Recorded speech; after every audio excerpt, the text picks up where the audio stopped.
All right, welcome back to Finding Truth Podcast here on Unscripted Truth TV. Logan here with Austin. And today, of course, we will be covering the race. We do have a special announcement from Austin. He'll be taking the floor here after my little yap and ramble to start everybody's favorite part, I'm sure. But yeah, we'll be covering the NASCAR race number 5 for Reddick. So everybody's just, really enjoying this season. It's just been riveting and just like so fun. And then I think we'll poke our heads into Wrestlemania and maybe see if we can see any takeaways from that, if there was any major alignments with anything like that. We didn't really cover it too much leading up to today, or last week, I should say. We kind of looked ahead, but didn't really have any too much to go on. But we'll see what they ended up doing. There was a couple of strange rituals they did. Of course, one with John Cena, who, can't stay retired. And he just his first chance to not be retired. He's not retired. So, but and then I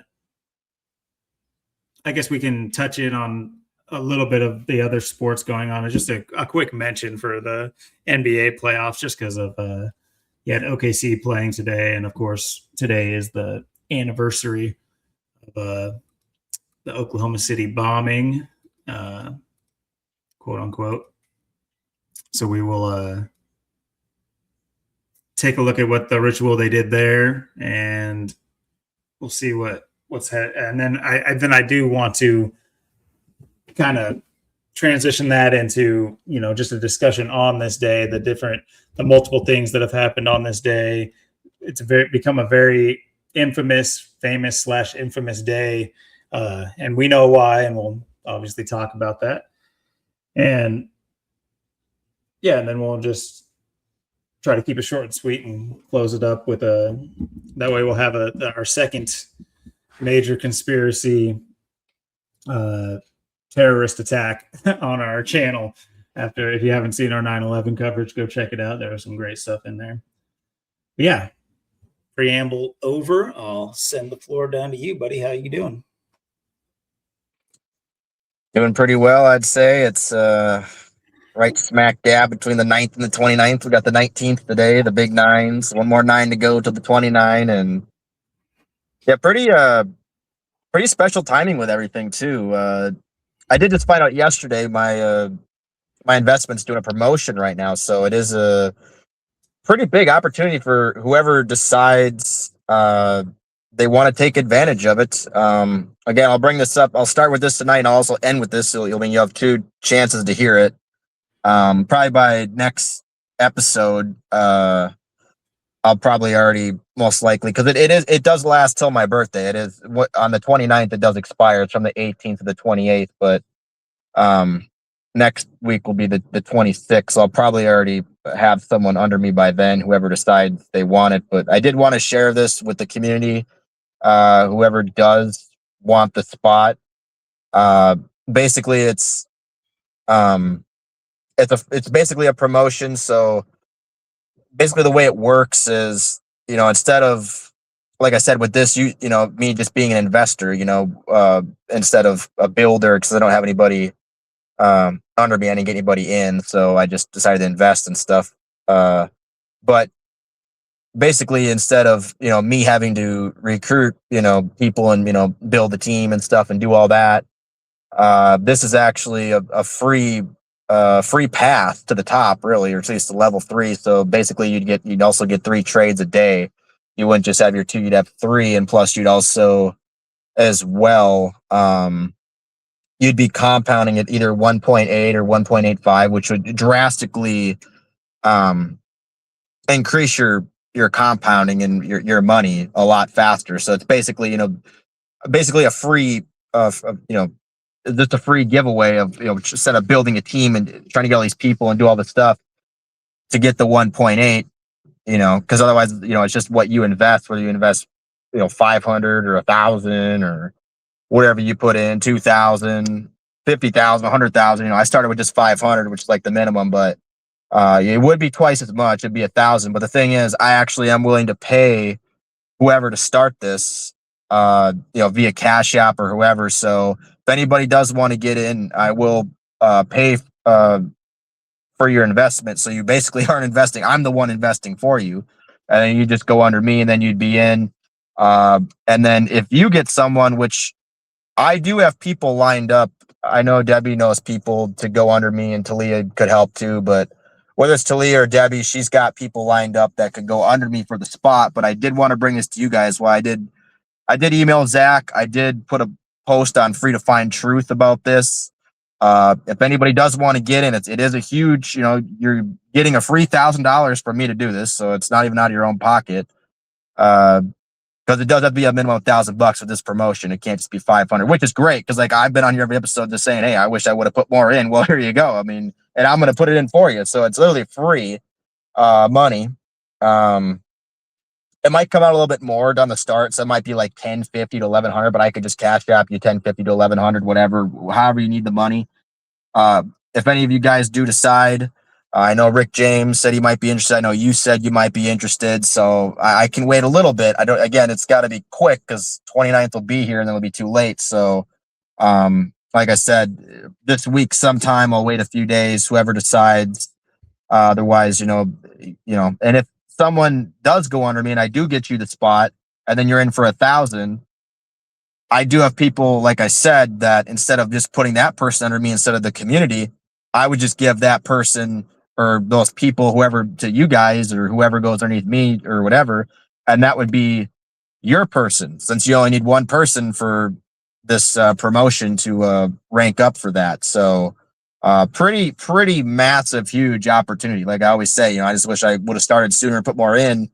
Well, you get a chance to put twice as much in, 1,000, but you also get a chance to compound faster. I didn't build, so I'm, compounding a lot slower, but, and like I said, I did send like Dale, the calculator and the chart. I sent Rick James, the calculator, the chart. I sent you that stuff. I've been playing with it. I did put it on Free to Find Truth as well. So if you guys do see the post, you can kind of play around with the numbers. I did put up, if you did sign up with whether it's either going to be 1.8 or 1.85, I don't know exactly, but the numbers are extremely close either way. Where you'd be in a year with starting with 1,000, but basically having a whole team built for free and getting that extra compounding for free. It's just a one person. So that's a huge opportunity. And all of us, I know Debbie's super close. She's got over 100 some people in, and she's super close to hitting level 3 anyways. But I mean, that's the kind of stuff you'd be having to do. You'd have to build and stuff. This is literally for free. So this is pretty huge to hand this out to someone. Whoever does want it, it's, $1,000, it could get you could be doing very well 6 months to a year from now. I know I'm projected, and I've kind of sent, a little bit of stuff for you and Rick James and Dale, just to play with the numbers in the chart where you can kind of see I'm actually doing better than I actually am on the charts. I'm actually beating the chart to where it says I'd be. I'm beating that probably about 4 or 5 days, which is actually pretty good. That's actually pretty good. And I know I started at 500.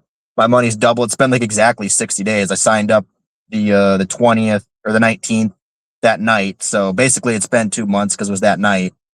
But I did my first trades on the 20th. So it's been about 60 days. My money has over doubled. I'm now at like 1139 or whatever. So I'm up to making about $14 a day. I started with 5, just $5. I'm up to, almost basically 15. So it's already about tripled.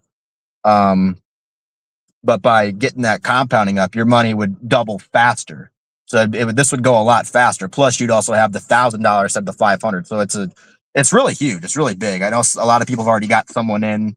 I wanted to, give it to you guys. So, it's a jump ball. So whoever comes down with it, it's huge. Hopefully, someone in the community does. Otherwise, like I said, it will go to someone else. But, and I will bring this up again tonight at the end of the show, because it is a pretty big opportunity for, what could possibly be. So, I definitely don't want to let it slip. And like I said, too, if you guys ever want to, get in at any time too, as well, you always can. So, but, I'll definitely be keeping everybody posted. But, Yeah, it's a race to the 29th right now. A race indeed. And of course, we had. Oh, and by the way, of course, we'll have your number and listed in the description as we usually do. Just thought I'd throw that Yep. feeler out there in case people don't realize that we're doing that in the description. So check it out if you want and any more, a little bit more intimate knowledge of this without having to deal with emails and stuff like that. Yep, we'll But wrap yeah, up tonight with this too, is just to make sure everyone's refreshed and people can hear at the beginning, the end, give people as much chance as possible. So definitely stay on her. and someone who's staying on her is Michael Jordan and Tyler Reddick. They just pedal to the metal. They just can't stop winning. I Yeah. mean, you cannot script this stuff, man. I swear, you just can't make this stuff up. So But that's straight from the highlights themselves. I literally heard them say, I played the highlights. I'm like, this is perfect. Here we go again. I mean, this is the billionth time we've seen this. But yeah, you can't make this stuff up. You cannot script this. I mean, and just the ridiculousness of it all too. I mean, what have we been saying all week or all season? Sorry, not all week, all season. It's been 45, 54 every single race. And you look how they did this one. I mean, perfect. Again, it's the same thing we've been talking about every single week for months now. Just every single week just keeps playing out. This just keeps building, dragging along, with the Kurt Busch and the Chad Little. And look what they got to do on April 19th. You got a Jamie Little on the 9th.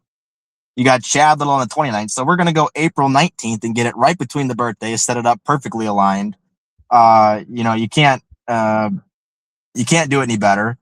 And, every week's been 45, 54, besides really the Hamlin win and probably the Chase Elliott win every other week. Because you only had two other winners, and that'd be Blaney, which he's got the 54 and the 45. And last week, the 54 literally won the race and, got his first win. And last person to get their first win at Bristol was Kurt Busch in the 54 season in 2002. So, I mean, it was a direct correlation again. And again, it's just NASCAR Nirvana. It's the 45, 54 every single week, week in, week out. And this race too, I mean, this race looked like that Darlington race last year with the one that almost went caution free, or what would have went caution free if there wasn't for the stage cautions, which screw everything up. The two in that race, and then would have went, caution free to the end with Byron, and they had that caution. But Lily that's exactly how this race was, caution free except the stage cautions, and then literally on coming to the white flag, you have the car directly spin out in front of leaders to get the caution to get the race reset up, and you literally have Reddick once again. He said he ran out of gas. He's like, I'm out of gas, and he's screaming on the thing, and he crashes into the wall. Out of gas, crashes into the wall. Car spins out right in front of him. Caution coming to the white flag. Oh, literally almost had it. So you have the restart. Larson, gets ahead, pulls away just a massive lead. Hamlin ends up crashing into the wall. Reddick's super far behind, but then somehow just gets this massive after running out of gas too. And somehow he said he was out of gas, yet still was keeping up with Hamlin, still ready to pass it before the car spun out, and somehow managed to have enough gas to still make it to pit road and not fall behind. Generally, if you're out of gas, you're just going to kind of stall out. You're going to be pretty screwed. So they must have extra gas for him somewhere in the car, extra fuel cells, or maybe he really wasn't out of gas. That could have been theatrics too. It's hard to say, but just the way they put that together. Like I said, you have car that goes in the wall, has all this damage, from hitting the wall. I mean, you hit the wall back, and when I was watching NASCAR, back in the day, you hit people, you run the wall, it definitely affects your car. You had to keep your car clean. You had to be a clean driver. You can't be crashing the wall, crashing people. Now, if you're Tyler Reddick, you don't have a fender on that thing. You're still doing better. You're doing better in the wind tunnel without that fender on there. So, again, another race where he just makes this ridiculous, pace up on the last lap, gets, drives by Larson. It gets the win. another win for Toyota. It's been all Toyota. I mean, besides the Blaney win, I mean, Chase and Chevy shouldn't have won the race at Martinsville. It was dominated by Toyota and Denny, but they had to give the one for Chevy, one for Hendrick for that break, for the big 4 or 5 breaks. They had to get that in there. But I mean, it's just I've never seen anything just so ridiculous, just so. I mean, you think things are rigged, you think it's scripted, you think it's fake, you think it's just manipulated. But I just people would go, the most dominant season in the recent NASCAR was Jeff Gordon '98, but with 13 wins. But and they did say too, there hasn't been a guy who's won 5 of the first 9 races since Dale Earnhardt in '87. So there's also that, and just the fact that it's 5 of the first 9. He's won over half of the races. There hasn't even been a repeat winner. We have 4 guys sitting on 1 win. There's been no one else. He's won 5, and no one else has even won 2.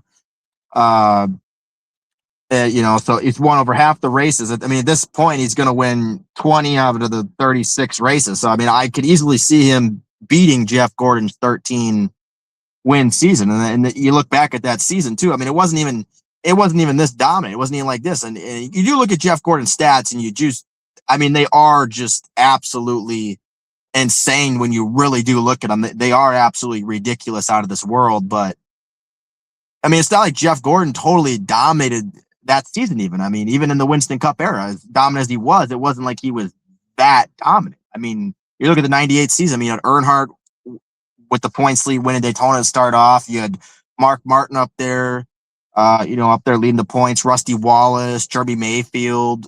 I mean, Gordon didn't even have the lead in points till later in the mid to late season.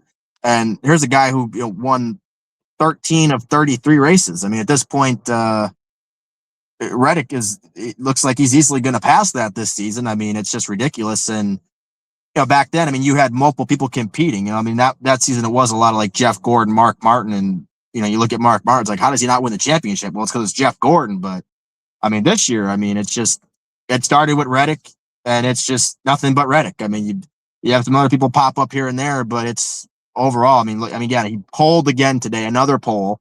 So he's, polling the qualifying, always qualifying well, always up front. It's the same people every week anyways. Denny Hamlin up there, Toyota. It's Ford's not doing really much of anything. Chevy's not doing much of anything.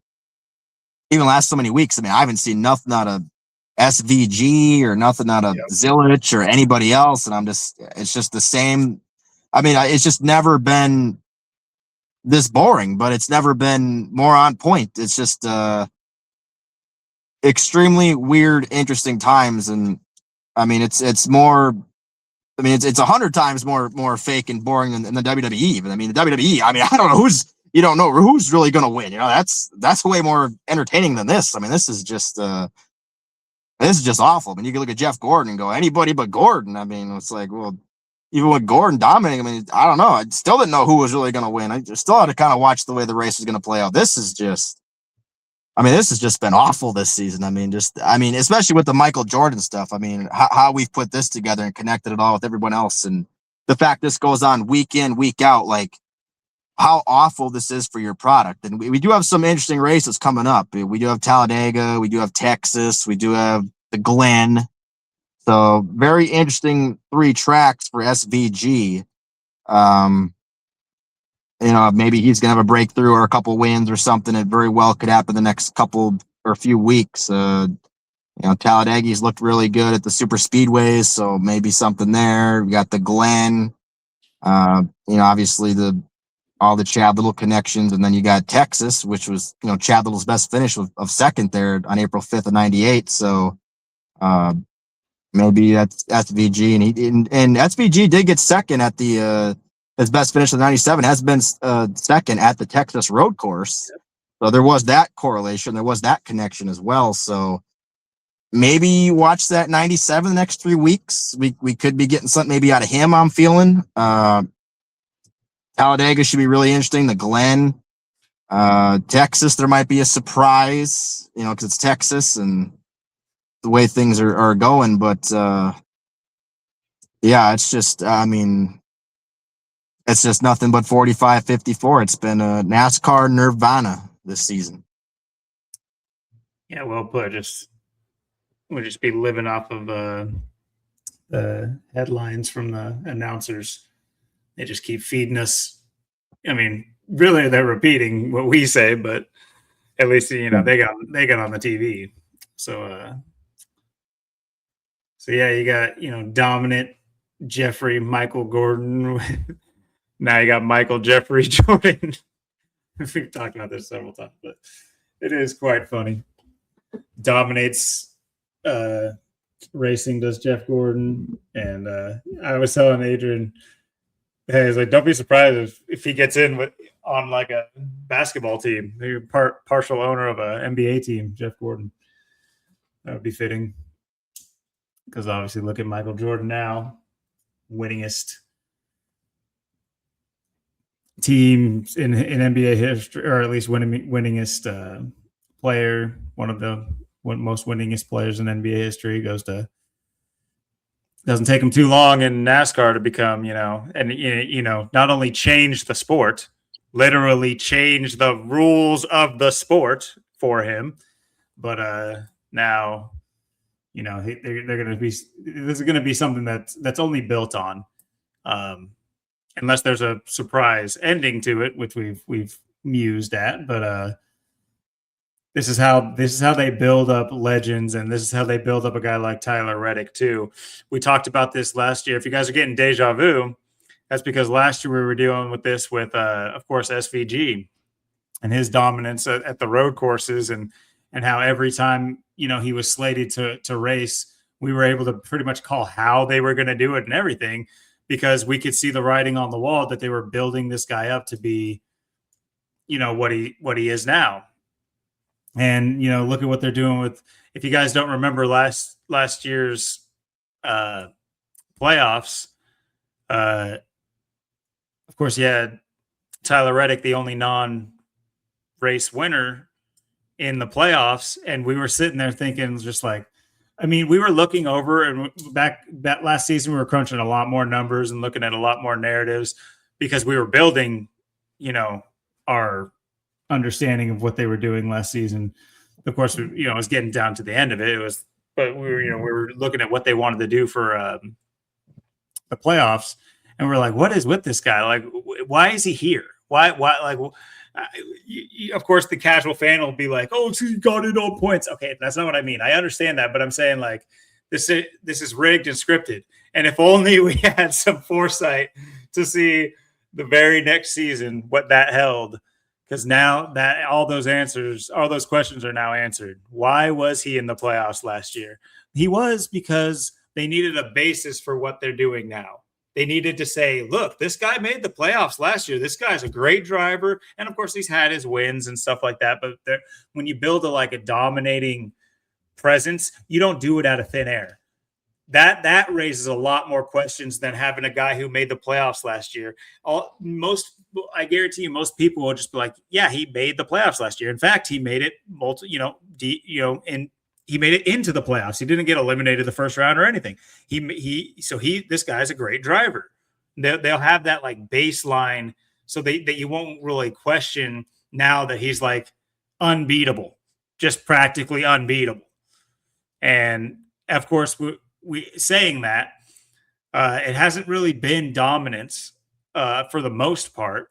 There's been quite a few races that have come down to it, and of course, you have a race like today's where, who could usher in Tyler Reddick's fifth win? It couldn't be his boss, his co-owner.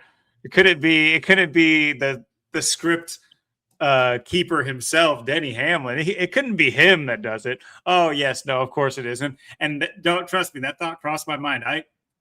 I caught the race way late. Like when I looked at the race, it was already 240 something laps. I was like, oh dang. And then it did start early. I was kind of off. I'm like, wow, I think when I first looked, it was like already lap 88. I'm like, man, lap 88, they started already. I'm like, in Kansas, should be a. I mean, I didn't know it was going to start that early. Yeah, I missed both stages. Plus, there was no caution, so that also made it really fly by too. I mean, But yeah, what the late race drama is what they went with again. If you guys, at this point too, it's just like, wonder how much money you could make just betting Tyler Reddick every week. From if you were to just do an experiment and just bet Tyler Reddick every single week and just like see your win loss and like money. I wonder what that would look like. Anyway, not that I'm promoting betting, but also for the guys who do pay attention to the lines, which is I've been interested to look at them. From my knowledge, of course, he's polling pretty much very consistently, which he did do well last season. They'll say he polled well last season too, even though he didn't get all the wins that he's getting now. He was a good poller last season. I remember seeing him all the time without him ever getting a win. We talked about it last season, but there was someone else that also was in the that made the 16 last year to have a win. Also, it was him and someone else. I forget who it was. I think it was Bowman or something, but might have been Bowman. Yeah. There's two people that didn't have a win. He was one of them. He was the better of the two of the season that made the 16. Yeah, I think you're right. It was Bowman. Yeah, if I'm misspeaking and saying he's the only one, I'm sorry. That's not the point, but it's all. Yeah, I should clarify. Yeah, he maybe not the only one without a win, but when we were discussing, drivers without wins in the playoffs, we were trying to look at, what is this like? Are they playing? Like, what are they doing with this guy? Is he going to make a splash in the playoffs? And we never really saw, the numbers were never there for him to do so. And he fizzled out in the playoffs last year. And we're like, oh, okay. But yeah, all those unanswered questions are rearing their head this season. That's for sure. And what was the,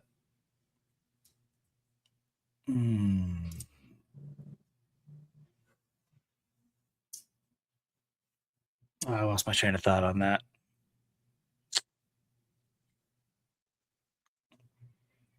Well, whatever. Maybe it'll come back to me. But yeah, to your point, you were making, Toyota is, dominating, which they did last season too. Actually, early and often it was Toyota as well. Of course, you had the Bell three-peat. It really, Gibbs was dominating. And, look at what they did in the playoffs last year too, with Gibbs hitting another three-peat, the team three-peat.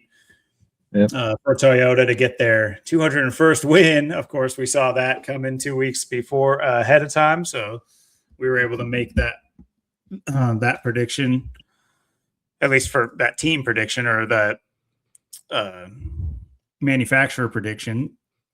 And I think we did make the team prediction too, because we were pretty hot on the Bell 3 thing they were doing with Gibbs and Christopher Bell last season. But yeah, as far as feelers for Reddick winning this race, I didn't look too much into it. I was going to do a community post if I found anything. Well, I didn't really find anything hot about the Bill Lee connections. Weren't really, there was no smoking gun there.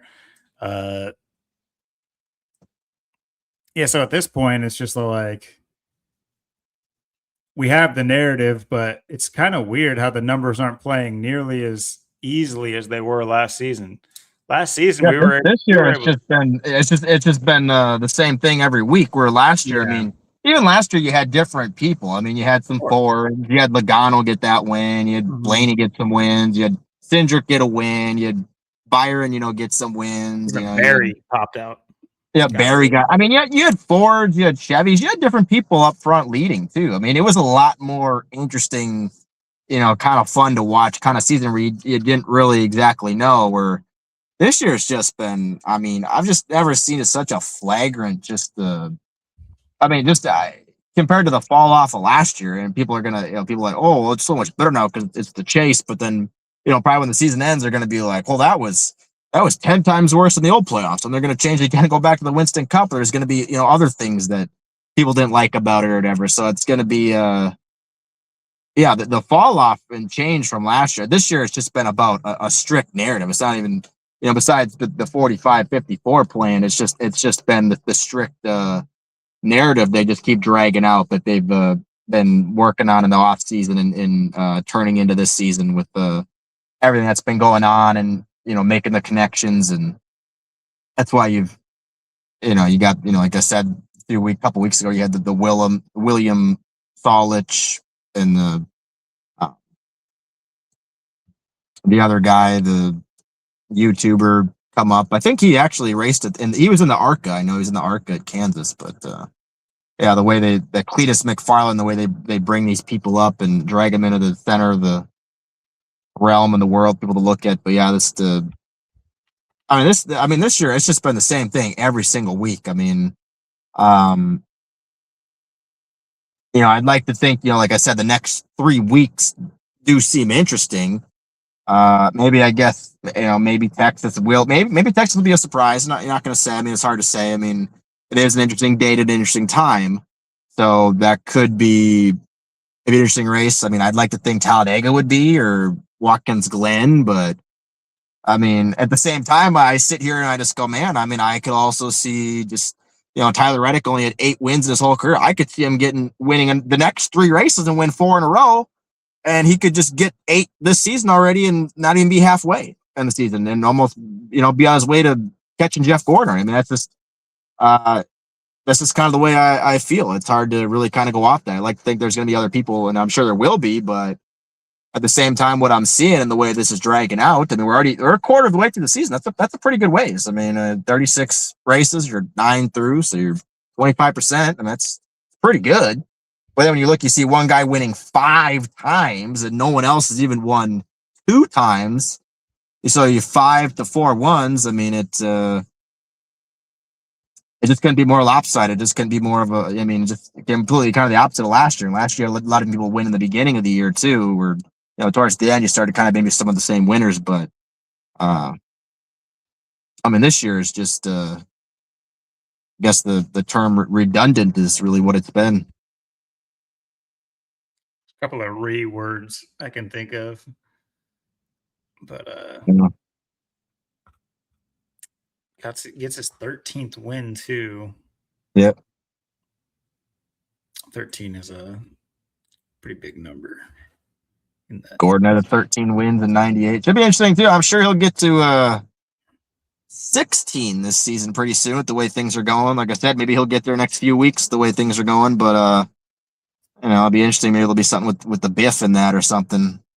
That'll be right around Hall of Fame time too. So I wouldn't be surprised if Biff gets in again. Or second entrance to the Hall of Fame, and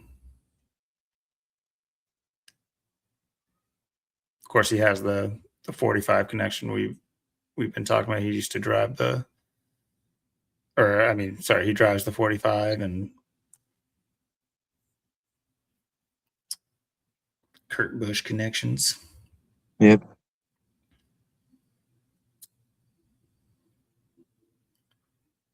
Next will be his 118th race in the 45. Interesting.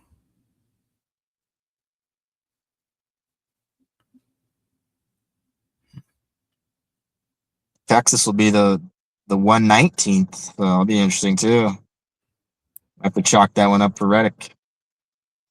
120, 121. Interesting numbers.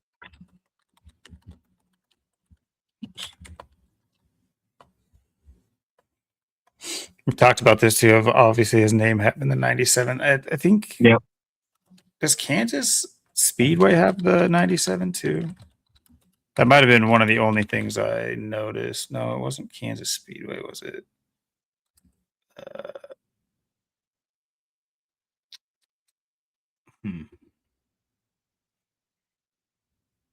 Not sure I remember.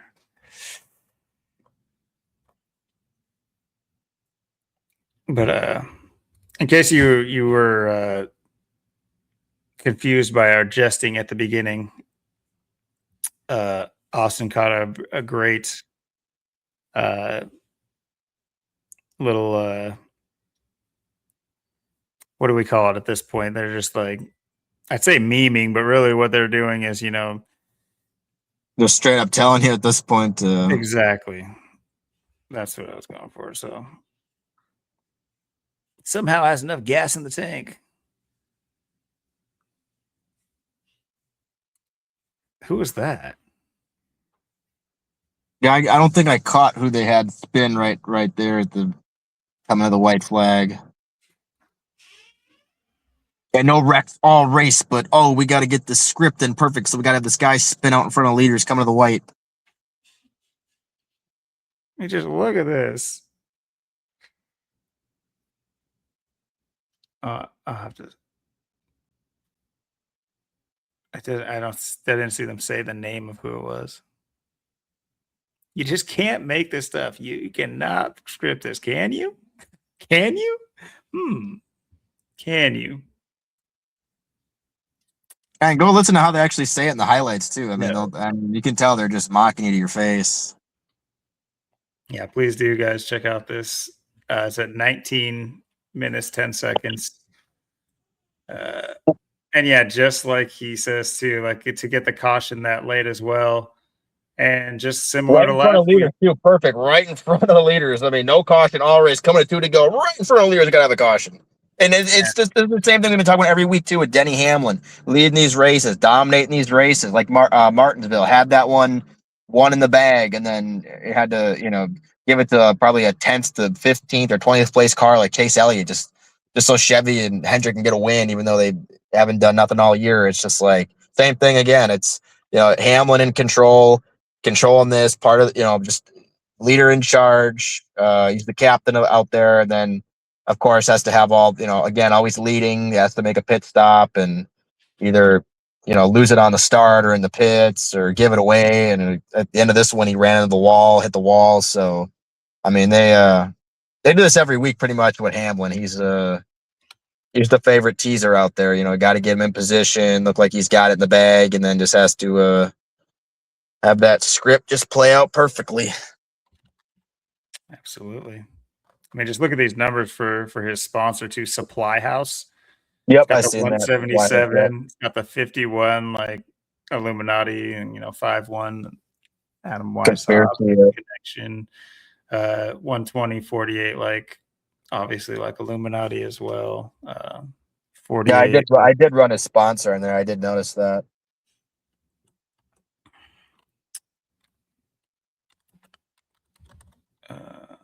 And what was the other thing I wanted to point out?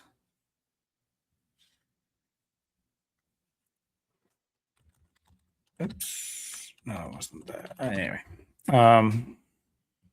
Supply House. Yeah, I've never seen him with that sponsor. It must be like a one-off kind of sponsorship. That's what I'm thinking. Yeah. It seemed like it.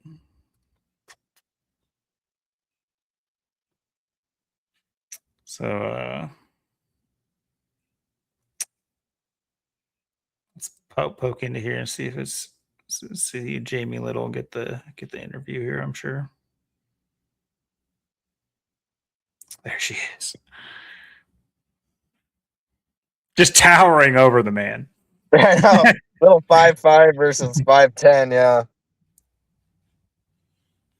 it's kind of like a jockeys. Yeah, he's a little jockey. Yeah, that's how he's able to keep the weight down.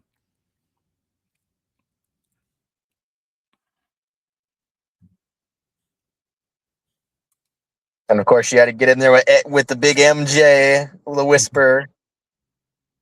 I mean, it's just like, how is this not a conflict of interest? It's so weird to me that people won't see the writing on the wall. You have a guy like Denny Hamlin just ushering this in. It's like, also think about it too. Denny Hamlin, at this point, what's more lucrative for him? Winning for Gibbs or allowing 23XI to win? It might be allowing 23XI to win. Yeah. He owns 23XI.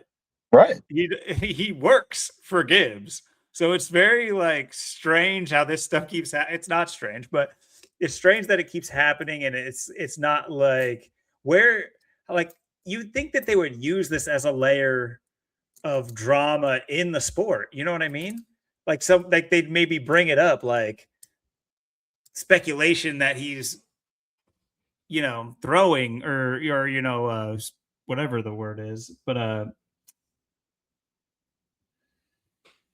it's very interesting that that's not even like, I mean, just think about last season. We documented this heavily, and then it's been just more and more this season too. Of course, Tyler Reddick's had his just wins too, but the ones where there's like weird drama at the end, Denny Hamlin's in the middle every single time. Exactly. Every single time. Every single time Denny Hamlin's in the middle of it. You gotta love too at the end to it with Jamie Little and MJ. Jamie Little and MJ are talking. MJ's like, "Yeah, Tyler Reddick, he's just so hot right now. He's just so hot lately. I couldn't even cool him down. I couldn't cool him down if I wanted, if I tried. He's just like making him up to just be all this." It's like, did you even just watch this race? I mean, like that's this thing. It's just like what these people are just. There's something else. I mean, the way they go about this stuff. I mean, um,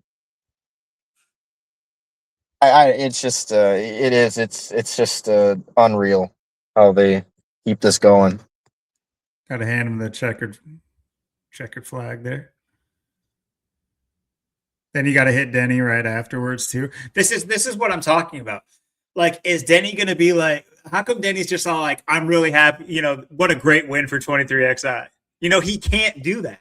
That would be, you can't do that because you have like Gibbs racing fans who appreciate Denny Hamlin being a driver saying, yo, what do you mean congrats to a rival team? Because that's what it is. It's such a weird dynamic that I don't think it's like really fleshed out enough. As far as I've seen, I'm pretty up on a lot of articles, and I've never seen one talk about like the conflict of interest or the potential, you know, rigging. Which it seems to me like it's so evident. I just spoke it out, and I'm not even a fan. Like, you know, I'm not a follower of this sport for years or anything like that. How come people don't make more of a stink about it? It just seems like something that's so obvious. You get a guy like Denny Hamlin who just sacrificed his dad by the numbers in the off season. You know, one of the many deaths that have surrounded the sport in order to build onto this season, and it's just no wonder. But it's just, yeah, it's very weird. That's not really I mean, like Jordan's right on his hat. It's just so interesting. It's interesting.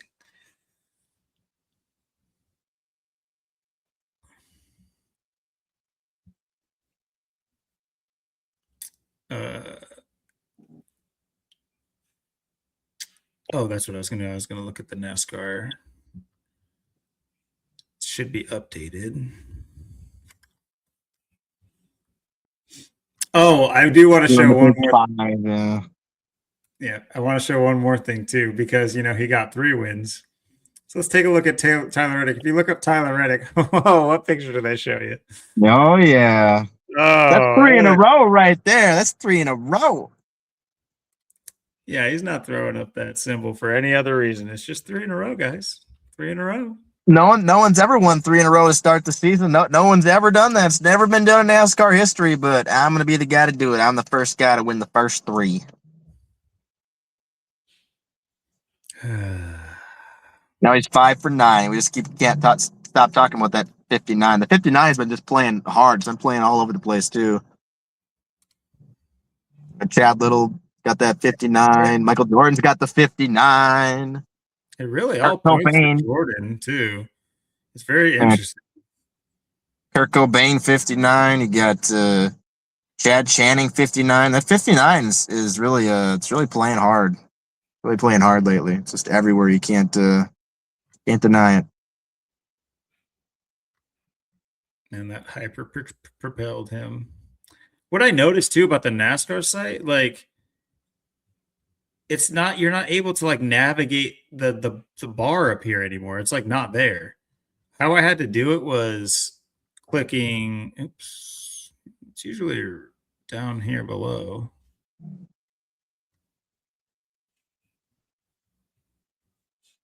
But yeah, if you guys, you know, I've frequented, usually there's like a choice of things up here, but that's like not there,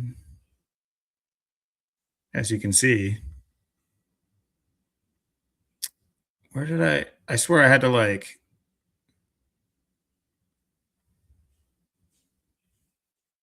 how did I do it? Because I got it earlier. Terrible memory. I think it was maybe just under NASCAR. Yeah, see, if you go to NASCAR and then you can go here and go to the Cup Series. Like, why? What? How do you not have a? What happened to their menu here? Yeah. It's just so dumb. Why does everything got to update? Why does everything have to update? It's never good, man. So there's that cushion he was wanting back. He got 100-point cushion now. Got the big 74 stage points. I might just be eating my words. I keep got 59, yeah. Interesting. Yeah, I might just be eating my words by the end of this. Of course, we've talked about the chances that they just go full Tyler mode, and that's looking pretty likely. But last couple of weeks, I've mentioned, how they could easily, shut this thing down and have Tyler fizzle out by the end of it, and just have this be like a storyline that leads to another storyline that they like to jump storylines. You'll have like they do it in all sports all the time. You'll notice teams will go off. Like you'll have teams, I mean, not just in individual games. They love doing that in individual games. You'll have teams go up by 30, 20 points in the first half, and somehow it'll be tied by the fourth quarter. It's like, how do you give up a 20-point lead? How does anybody give up a 20-point lead?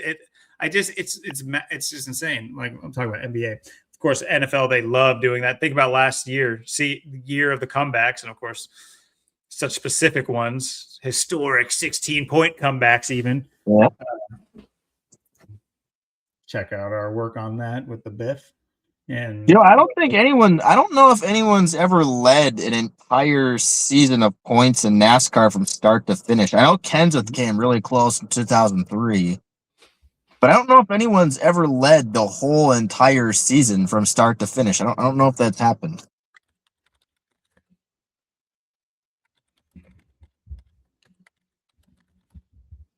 It's already been knocking off things that haven't happened, so.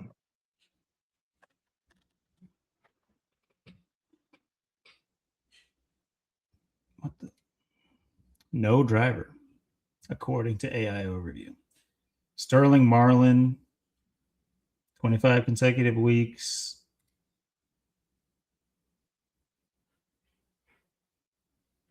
Yeah. Says none. Yeah, Marlin would have been. I think Stewart probably would have still won the championship because he was the 20 was a little better than the 40 in 2002. I do think Stewart would have won. I think it would have been Marlin, and if Kurt Busch didn't have all that stuff to start the season too, Kurt Busch would have he would have been a little further up as well. He could have possibly even won it. Either it would have been Stewart or Kurt, I believe, but yeah, Marlin, I think probably would have beat Mark Martin. It was going to be really close, but Marlin was because he just had the 2 wins that season, but he was pretty solidly consistent.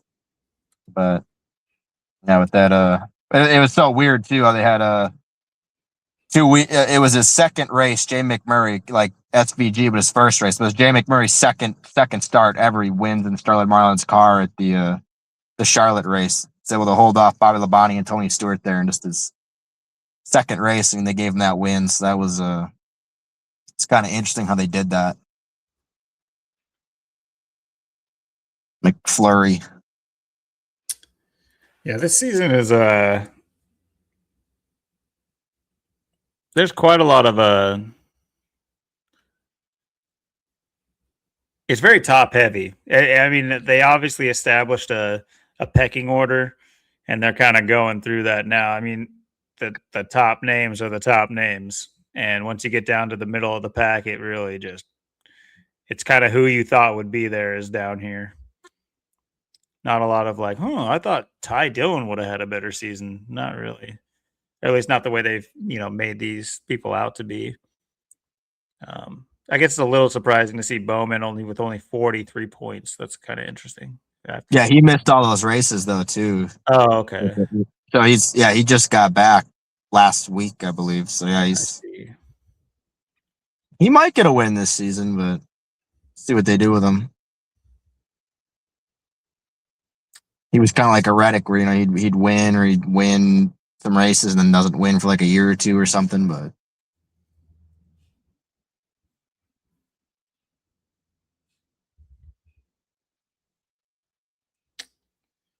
Well, very interesting. Well, if you guys saw ahead of time what this was all about, please give us the heads up in the comments. I mean, even if it's hindsight at this point, it all works towards you know, piecing this thing together. Uh, Obviously, there's a lot of older influence at work. That's all how all sports tend to play out. I mean, just think about the NBA and how constantly Michael Jordan tributes and Kobe tributes, and it's rarely something for that person that year. That person that year is kind of like being puppeteered to pay homage to a different, or an older. It's very an archaic function is to pay homage to those who came before you. It's not so much in the like tradition, not like so much in like a family setting where it's like you have your elders and stuff. It's obviously a systematic setting where they you know based in some form of religion, whether it be ancient Sumerian or whatever. And a lot of these things do go back to them, but a more palatable example is obviously like in the Roman times, how you have all the pantheon, and they each represent a certain thing. And if you don't pay homage to, or pay tribute to that certain god, you'll have negative side effects. Or if you have a negative side effect under the house, yeah, to do with your crops, then whoever rules the seasons and growth, you make tribute to them and blah blah blah.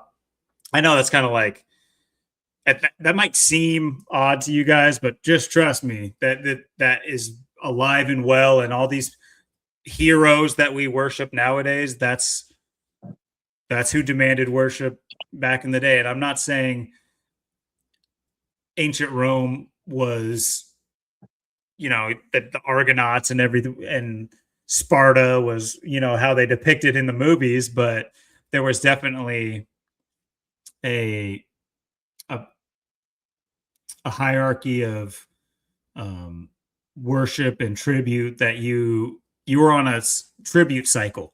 Your life as a layman was on a tribute cycle. You had no way out of it.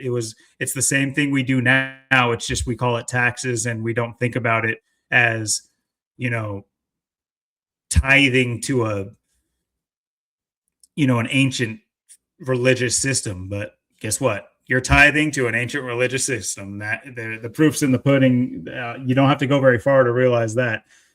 Just look at the Roman architecture everywhere that houses the federal and state buildings. And, speaking of federal buildings, here we are on April 19th. I know of a couple. I know of at least one federal building that was a little worse for wear after this day in history, but not quite there yet. We will get there, guys. But another big sports happening. We kind of alluded to it last week, and like I said, we looked into it a little bit, but we really didn't go too far into it. And even now, there's obviously they did some interesting stuff, and a little bit more than I do. I was just kind of catching up in the lead up here while I was talking to you. But we can go match by match here and see if maybe anybody else has any interesting things. Is because what is interesting about it is I'll just rip the Band-Aid off. Roman Reigns beat CM Punk, and that's kind of interesting the way, because that was one of our main maybes, was the whole CM Punk connection with Tyler Reddick in Atlanta, or after the Atlanta race. And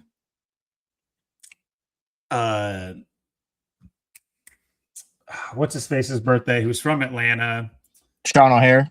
Sean O'Hare, yeah, the obvious ritual they did with Sean O'Hare, and how it could have, they could be alluding to a CM Punk kind of a And granted, I think CM Punk was the champion coming into this match, right? Or was Roman Reigns? No. Yeah, CM Punk was. So it's interesting that they chose to have CM Punk lose on the same day that Reddick wins. And you better best believe it could be, you know how many drivers there are, guys? There's what, 40 drivers? 38 drivers? But Tyler Reddick won today, the same day that CM Punk is battling for the championship. No. And the same guy that was driving around doing, cookies in Atlanta, it could have been any driver. No. Best believe there's something there that we're just not fully understanding the scope of it right at this moment, but we're seeing it. We know that they're playing with this. And obviously, as you've mentioned and made a great assessment before in our previous work during the first three-peat for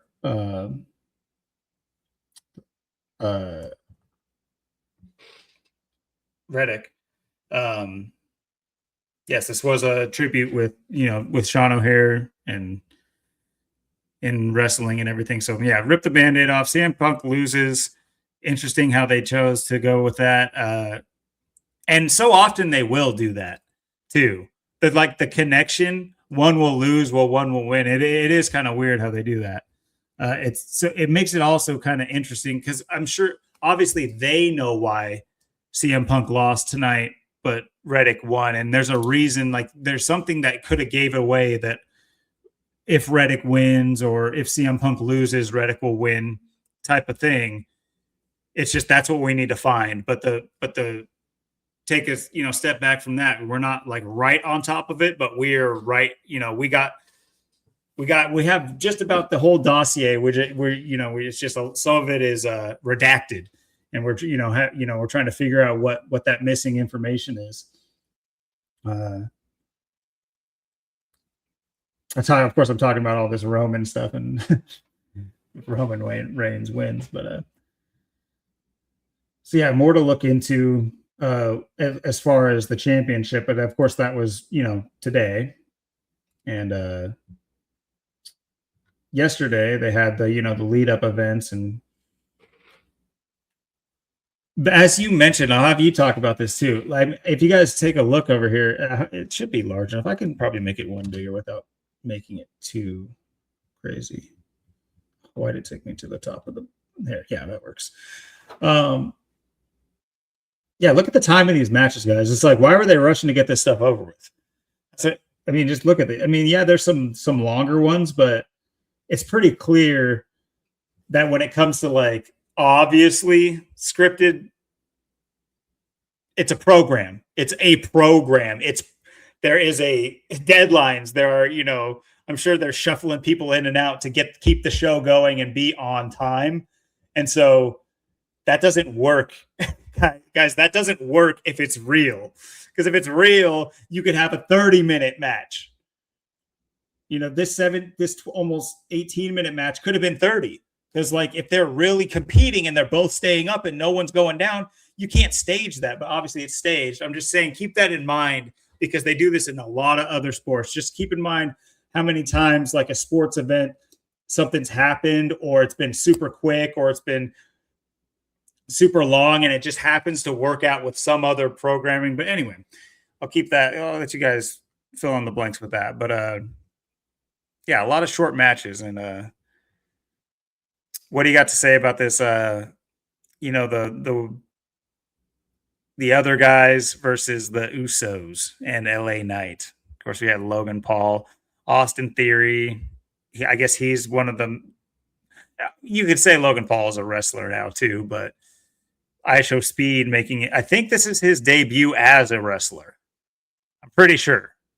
I think he's just been a gimmick up until now, but this was his first one where he's actually wrestling.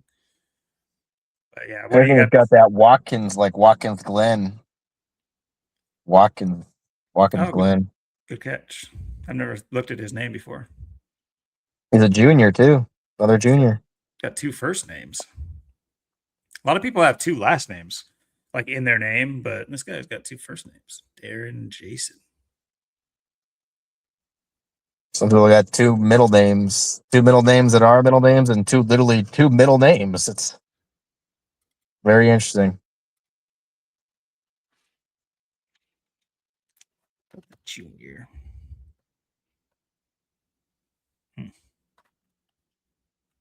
That's just a slave name.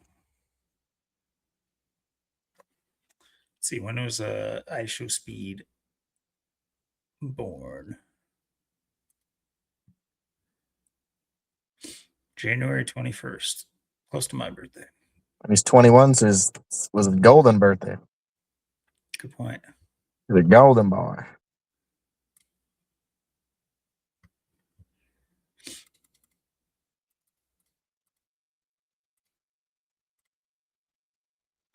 It was 87 days from his birthday. About to his next.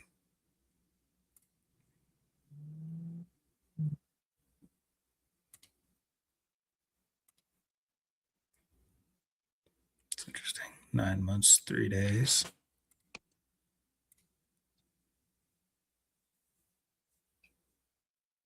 I'm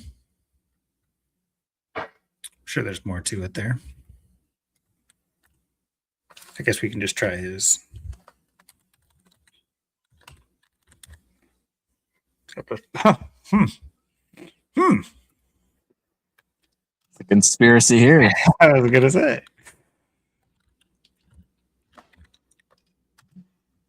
I mean, just check that out, guys. Of course, you got the 48 like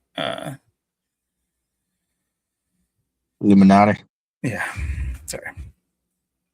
I had it down here and there it is. Jeez. I just couldn't see. Sorry if this guy's a little bit small. There we go. That's maybe too big. There we go.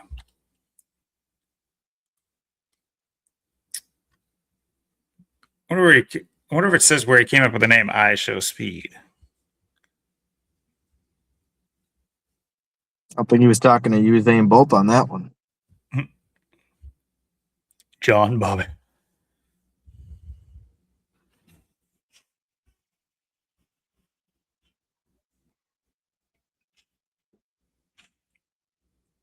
Let's see. His father, Darren Watkins Sr., including a half brother, Baba Bogers, Jamal. His paternal lineage, he is the great grandson of Harold Watkins, who became the first African American fire chief of the Detroit Fire Department in '88. It's always something. It's always something. Yeah. Tiffany Elizabeth Graves. Huh? Interesting. Got divorced when they were young. Wait, Cincinnati. Isn't Cincinnati a Jesuit college? Oh, well, I'm saying, I guess he went to a preparatory academy, but still. I'm just saying, isn't Cincinnati a Jesuit school? Doesn't Cincinnati have a Jesuit school is what I'm trying to say. Holy crap, I can't talk. Purcell Marian High School. Catholic? Very nice.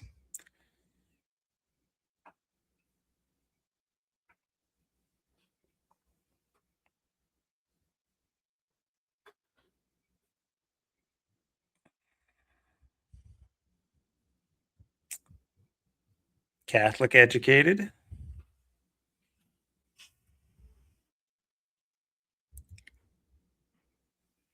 And now, is he just going by I Show Speed too?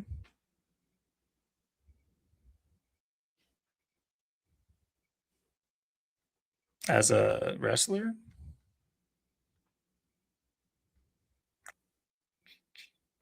I mean, I guess that's what it said.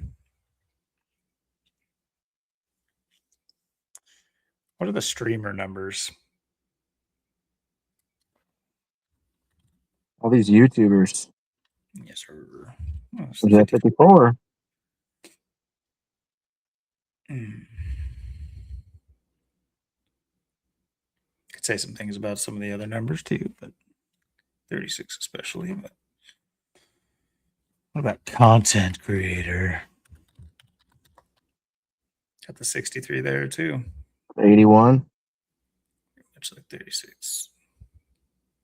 The ritual numbers, like 207's a lot like 27, so it's got the ritual in there too. Mhm. And isn't content creation a ritual?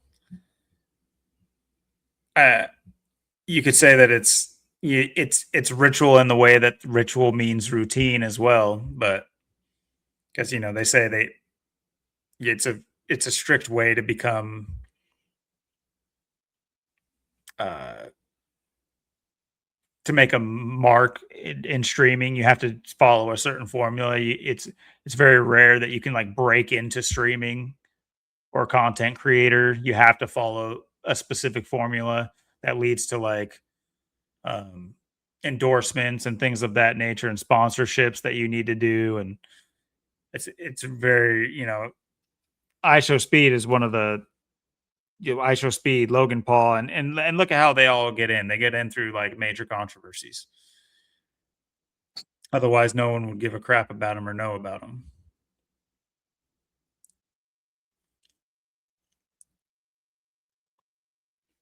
And I don't have to tell you what gets the female streamers in. I think we all know by now. The ones that get all the views and attention. Anyway, without getting too derailed, he's worth looking into now. Especially, I guess, yeah, they would say he probably has a different name if it was. I guess he's just going by his. I guess that's good branding, right? That's good advertisement for his channel. Anyone who didn't know him. So yeah, and then yeah, they lose to the Usos. And yeah, anyway. Then you got Fatu. Two. Beat Drew McIntyre. Not sure. That's the unsanctioned match, which went long as most of some of the longest matches. And from what I understand, Fatu is one of the more premier wrestlers right now, right? Yeah, I would say he's more popular. Yeah, he's pretty much always around. So just keep that in mind. Gets a 14-minute match. Think of it as stage time. That's really what it is. It's stage time.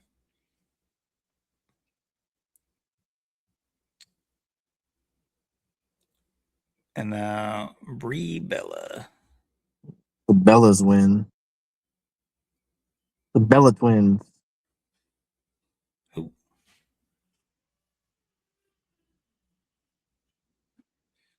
They all throwing up the devil horns. I wonder why.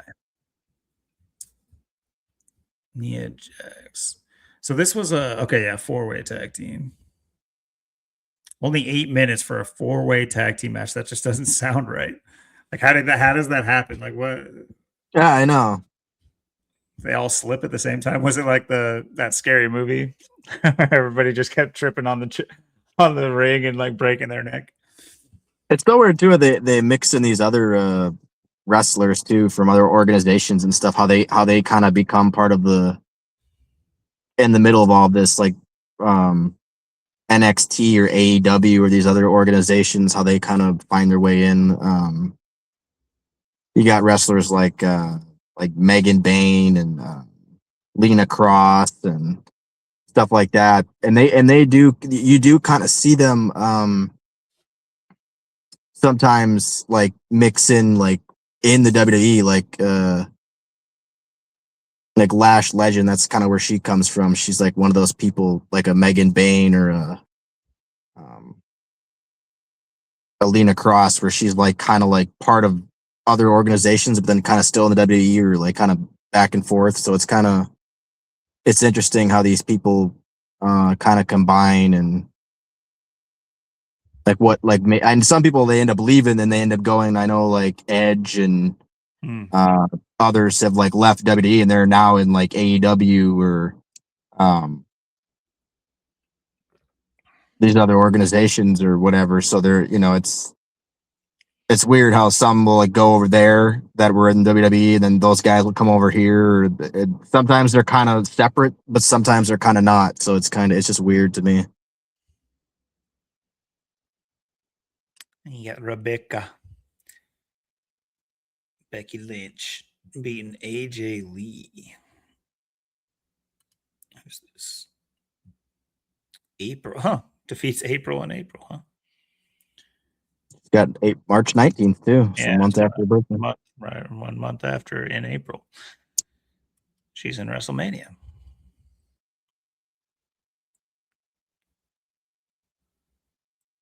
It's Ireland versus America. So there's a win for Ireland. There's a lot of Irish wrestlers I've noticed. And then, here's the necessary continuous wins after Gunther beats John Cena. He sends him out packing on a loss. Now, you got to keep, you got to make it feel deserved. So he takes out Seth Rollins. Now, I'm pretty sure. I gotta see some pictures of this dude. This is just okay. Yeah, okay. That was the guy. I'm pretty sure. We covered this guy. Wasn't he with that like the agent or whatever who like? I think this was the WrestleMania we were talking about. I don't remember. Was it the main event? I could be wrong too. It was somebody with long hair, and he dressed up. He had white. He had the white tights or whatever, and he was definitely going for like a Jesus look. And when he won, he threw, did the whole Jesus on the cross thing. And we covered this, but I don't remember wrestlers as good as I should. But Yeah, Seth was part of that faction with I forget what they were called, but he was part of like Roman Reigns and then some others too. I forget what that faction was called, but he was with that for like a while. Now I think they're all kind of broken away, I think. so that was just a singles match. Oh, a relatively long one of the longest ones. But of course, you have the main event of the 18th being the longest one. Oh, what a coincidence. But before that, you had Liv Morgan, you had a Knothead, Bubblehead, Knobhead, yeah. and defeat Stephanie Vicaire. Another NXT. That's 1 point. Yeah, NXT, AEW. Yeah, it's so weird, these organizations, how they merge and they mix. And sometimes they're in the ring together. You'll have AEW and NXT people with WWE people, and sometimes they're their own organizations, or they go back and forth. You got people like Edge that now he's in either NXT or AEW and stuff. All these wrestling brands and different people going back and forth. And then, of course, you have the blending of the NFL. You got NFL kicker, former kicker. It's just these things are so ridiculous. Like the most popular, what's the word for it?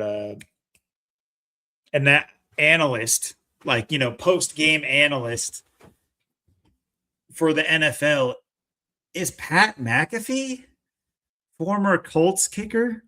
Why is everyone flooding to him for his takes?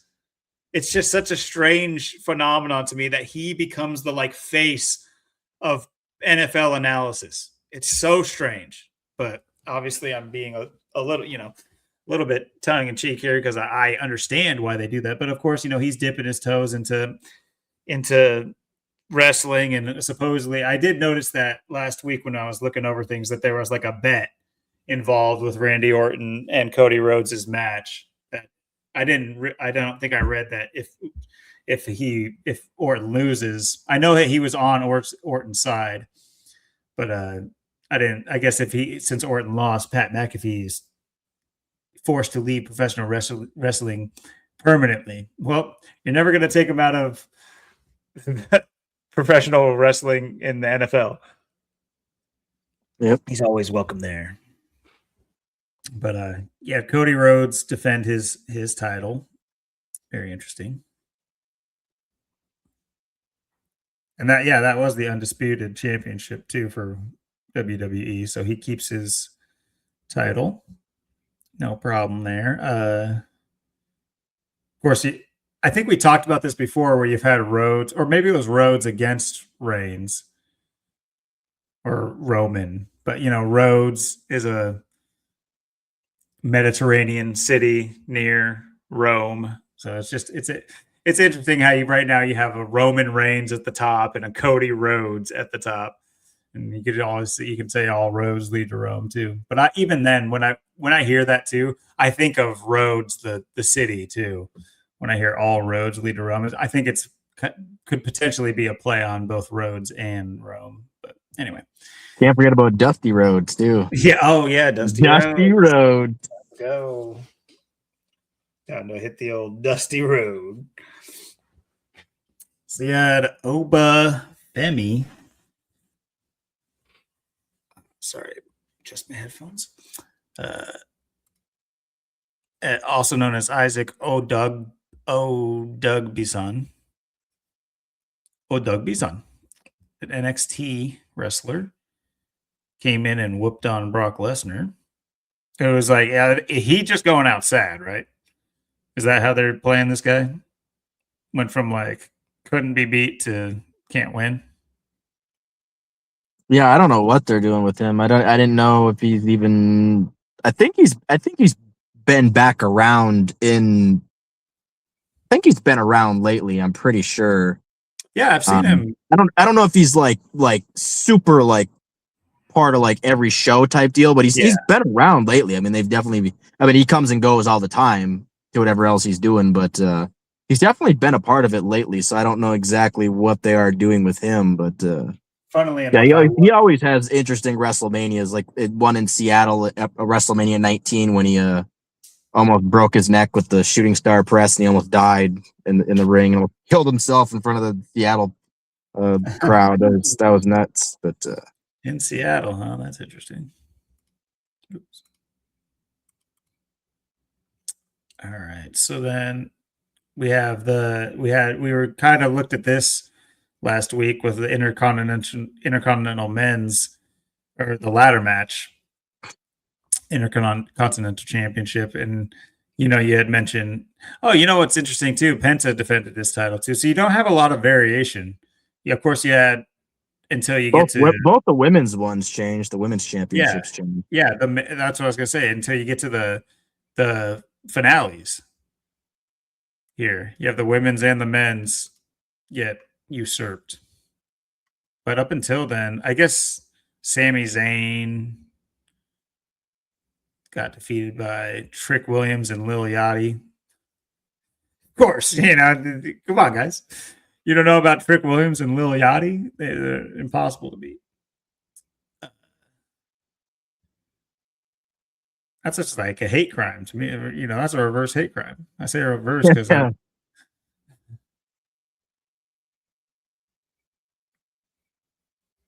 never heard of this person, Sami Zayn. Interesting.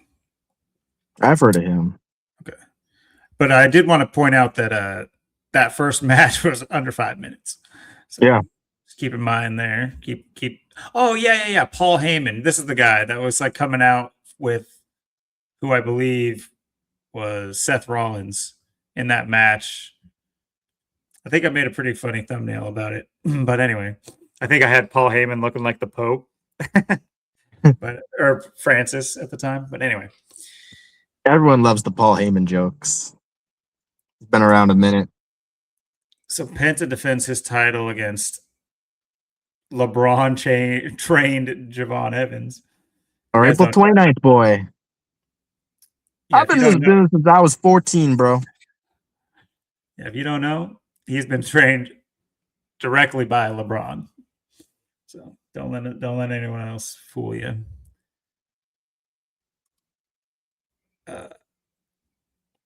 Dragon Lee looks a little Hispanic, but he is. He's Mexican. He just goes with the Asian. It's what are you gonna do? What are you gonna do? It's so hard to. There's too much melding of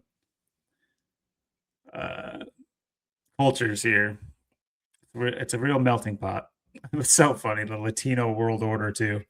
That's so funny that he's got like a Mexican and Asian motif, and the New World Order is all about blending everybody together. That's very interesting. JD McDonough. Oh, McDonough. I can't do. My Irish is bad today. Sorry, guys. I've tried it a few times and it's just not hitting. Irish guy got cooked. Rusev. We looked at him. Yeah. And of course, Rey Mysterio. We talked about him.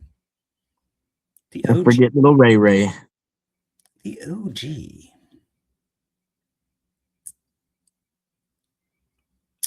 So yeah, I talked about Trick Williams beating Sami Zayn, who was the defending United States champion. But now Lil Yachty is, so just give it up. Give it up. What's that Lil Yachty song? Was it One Night? I guess that's One Night. I can't hear it in my head, but that's a good thing. Trust me, that's a good thing. Then you got an Irish guy winning now. You have another Irish guy winning. So a lot of Irish, what's the word? You had a lot of Irish people represented. A couple of them got some wins. So Ireland really made out. Versus the young Mysterio. Both Mysterios lose. Yep. What a mystery. Today, cheerio. And then to the main events for women's, you have Rhea Ripley, believe it or not, defeated Jade Cargill. So she uprooted Jade Cargill. Very handsome woman. Interesting time on the match, but with it being the 109th day of the year, it's kind of interesting. Yeah, I've seen that. It was very interesting, yeah. And then the main event, and what do you know? That thing goes 34 minutes. Sure, packed with drama as well. But anyway, that like I said, guys, if you're gonna start anywhere, do follow go down the rabbit hole of this CM Punk, Tyler Reddick thing. There's definitely more to it. I'm not saying it's only CM Punk related, but if you guys don't know what I'm talking about, CM Punk did the whole ride along with Tyler Reddick after Atlanta, and it really didn't make sense because he was in the car he was going to be using for next week, where he won in that car, but he had just gotten out of a race in a different car and somehow made it down to WrestleMania in the car that he's going to win in next week. So we documented all that. It's very interesting. But besides all that, what may be even more the most interesting thing of all, if you want to talk about it a little bit, was the John Cena sighting.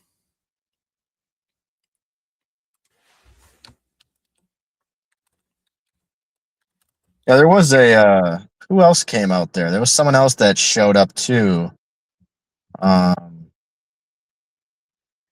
Ronda Rousey, she was out there too. I looked at that. I'm like, what is she doing out there? I don't know if she had a part of it. She was in the ring or something. But the John Cena and the Bianca Belair, I've been wondering where's Bianca, because I haven't heard of her or seen her in a minute. I know she was still around, but she hasn't, like, I didn't know if she was like still injured or she had an injury or she was out. I'm like, I don't know. I had a feeling she was gonna show up because WrestleMania. I'm like, oh, they gotta have. That's what she came out. That's what she said. She's like, you can't spell WrestleMania without EST. And then she brings out John Cena. And I thought the whole thing was it was interesting, but it was just kind of weird, like the way they went about that. And I kind of, John Cena seemed kind of weird too. Like it seemed like he either seemed, I mean, it could have been just theatrics, but it also, I don't know if he was sick or maybe he's got a cold or sinuses. I don't know. It sounded like he didn't sound like really good. Like he sounded like his voice was just like, he just sounded seemed old. He seemed really old. He sounded old. He sounded kind of sick and old. Like he was almost to the point like he was almost kind of dying. I don't know. It was just kind of like a weird. He just I don't know what all that was about. That was theatrics or not, or that just how that turned out. But yeah, they had him come out there with her, and it's interesting because she announced that she's pregnant or she's having a kid or whatever, and it's kind of weird. And then John Cena, who's never had a kid, doesn't want any kids, doesn't having any kids, and then it's kind of weird they come out together. It's kind of weird how they did that. I was watching, like I said, I was watching they got something going on with some of these people because I know Rhea Ripley, when she was doing a segment there with Jade Cargill, and I know it was always Bianca and Jade Cargill. They were a team for a long time, tag team, and kind of coming up and stuff. And they were just doing a thing before WrestleMania, like a promo or whatever. Like she was like almost like kind of holding her, like rubbing her stomach. Like I almost thought like she was gonna say she was pregnant or having a kid or something. That's what I kind of thought of. Like, maybe that was referring to Bianca in a way, or maybe that had something to do with that. I don't know. It's just kind of weird because they've been saying too how Rhea's been like looking skinny too. Like she's like kind of lost her muscle mass. She's not as jacked or whatever. But then they were saying too that she had to like stop working out and stuff because her back or whatever. She said her back injury. She had to stop working out and stuff. But then other people are saying she's got an eating disorder. It's an eating disorder, or she had to stop because of injuries, or maybe she's on roids. I don't know. It's hard to say, what's exactly going on with these people, but there's definitely something going on with them. Yeah, the Bianca thing and Cena was interesting. I didn't see really what. I don't know if Ronda Rousey did anything, but she did appear in the ring, so I don't know if she had a part or something or what that was all about. But it's kind of it didn't really seem like a real WrestleMania, but it was kind of interesting the way they put a lot of this stuff together and did a lot of this stuff. And like you said, with Cena being retired and like where's Bianca? What's up, Bianca? And those two coming out together is very interesting. It's your first picture in the real world with Mama, which is like her pelvic tattoos and barely covered. I'm sure that this is like this is classy pretty much for wrestling, but still at the same time, it's just this. If you guys aren't keen on this being some sort of ritual, I'm sure it's a birthing ritual or I mean, you could just call it a birthing ritual, but not a fertility ritual. You do notice, they used Rihanna a lot as the character. If you guys aren't familiar with Inanna, it is a goddess, a fertility goddess. Might as well just bring it up. Is it two N's? Yeah, the Sumerian goddess of love, fertility, sexuality, and war. But they invoke this Inanna character all the time, and usually with darker complected people to play this Inanna character. Just think of Rihanna's song, that ooh na na. What is it? I can't. What's the name? My name or something? Say yeah, what's the name? Yeah. But like, I know there's a little bit of a ooh inflection on there, but she's definitely saying Inanna. And you got to also think about it too. It's like dialect. It's like we look at this word and we say Inanna, but like English translation of words does not usually work out because we're saying it in a logical way with the English alphabet that we've been taught how to pronounce it. But the English alphabet spawned from Hebrew and all the, what I'm saying, ancient dialects that, didn't have all the vowels that we have, and it was simplified. So like, just because, anyway. But yeah, this Inanna character, that's what, as soon as you mentioned this to me in the lead up, I had a pretty keen idea of what was going on here, and this relatively proves it. I also want to kind of look at the blue roses. Yeah, it's interesting what she was wearing. We talk about roses, yeah.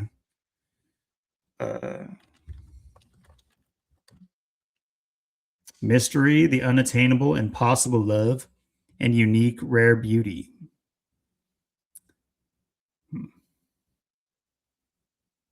Yeah, they do not exist naturally. They have to be messed with.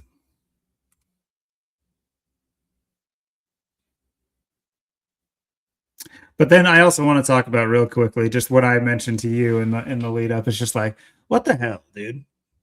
She's married to a whole ass dude, is having his baby, but she's like on stage with like John Cena. Like, why are you stepping into any ring? Like, first of all, that's like spooky. But anyway, second of all, like, what do you? It's just a cucking kind of thing to me. Like, what do you? This guy, what? You can smell divorce. You can just smell some like thing in their future that it's not going to work out. How do you build off the basis of this?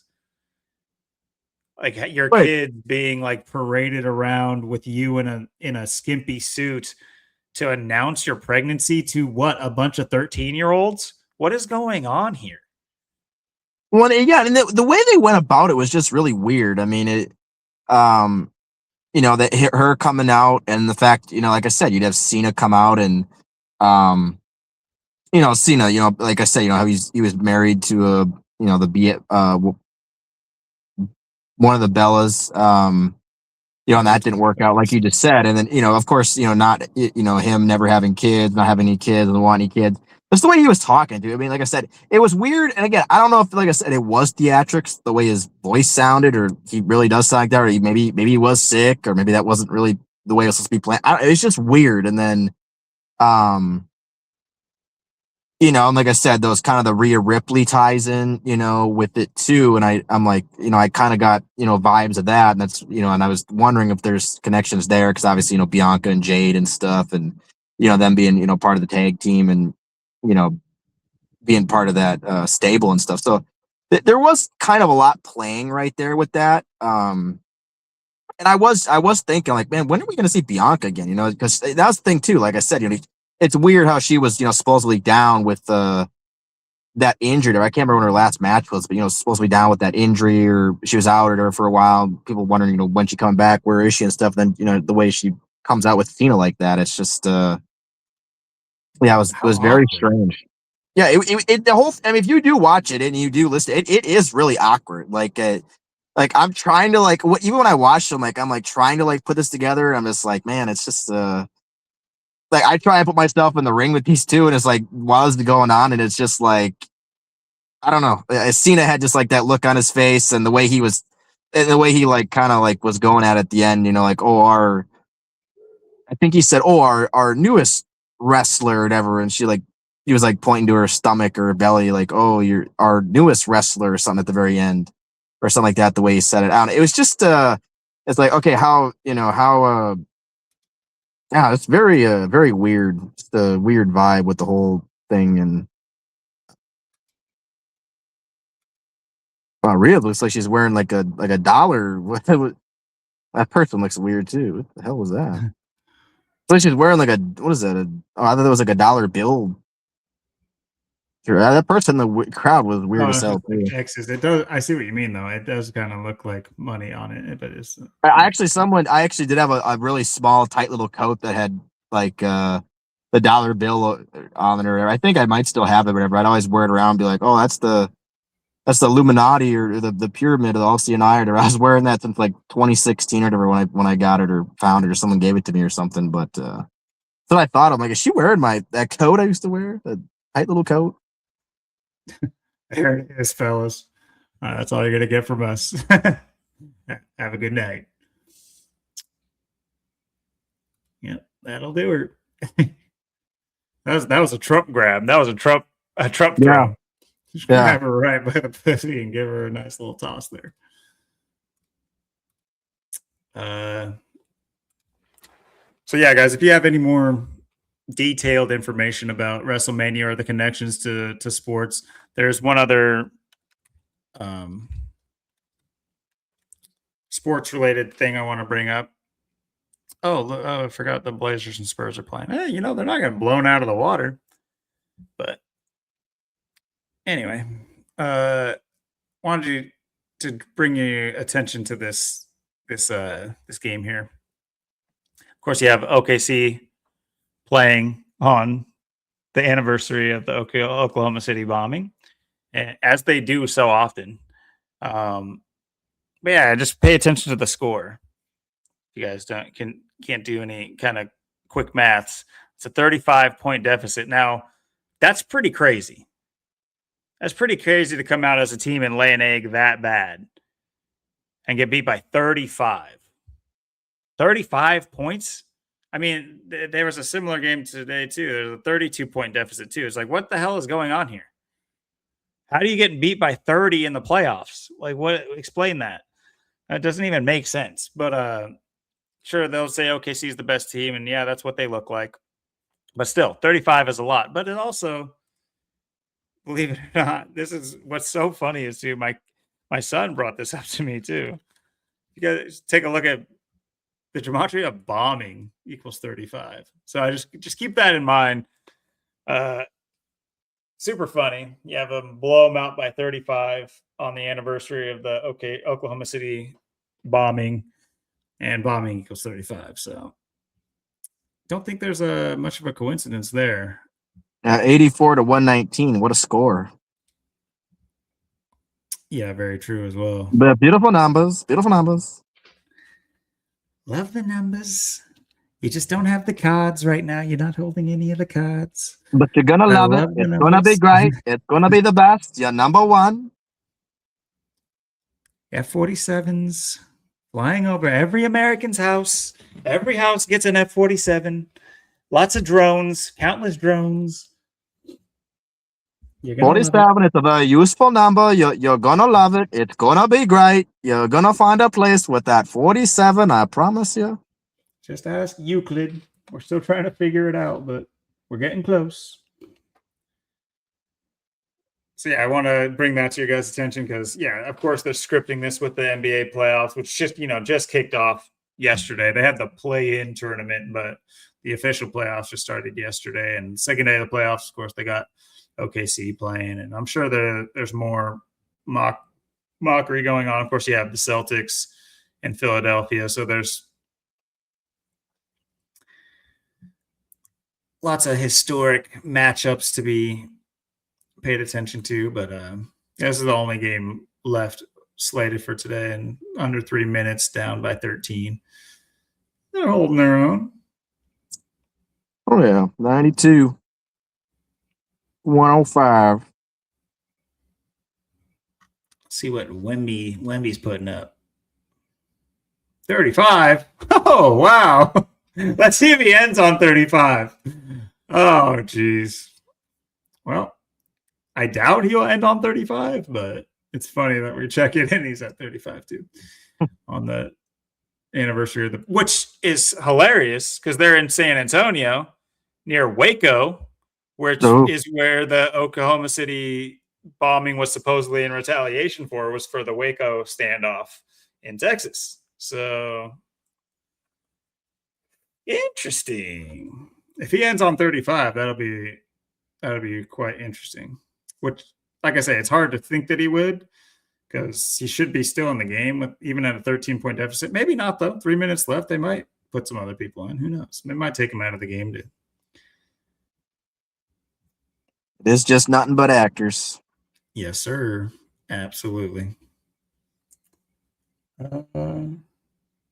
Yeah, I guess the meat and potatoes of the day really is about, what can we do? Is this day in history a good way to do this?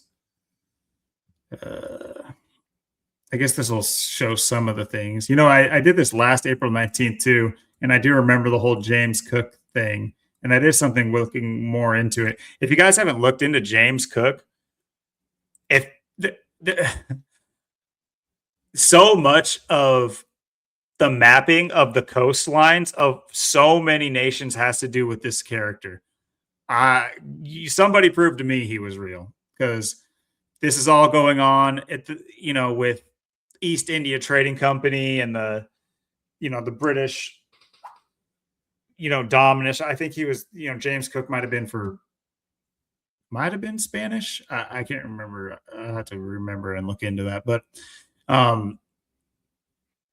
either way, he's attributed with the mapping or the founding of many coastlines and countries or islands.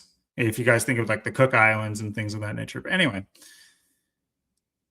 from what I can tell, fictional character.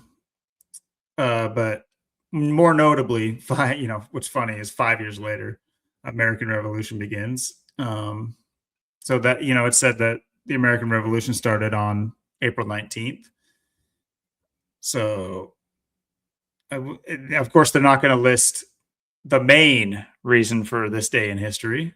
Of course, they're not going to. Of course, they're not, you got to do a little bit of digging. But if you've been around here long enough, or around the gematria community or Zach's community, you should damn well know what April 19th is all about. But if you know anything about our boy Ignasty here,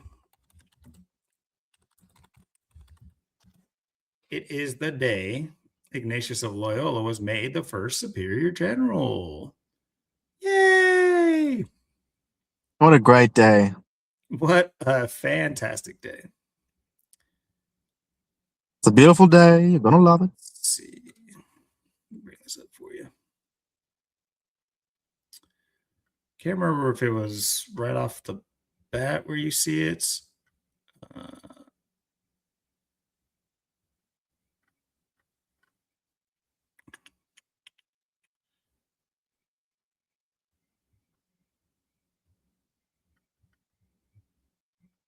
It might have been a little bit further down where you had to see the April 19th date.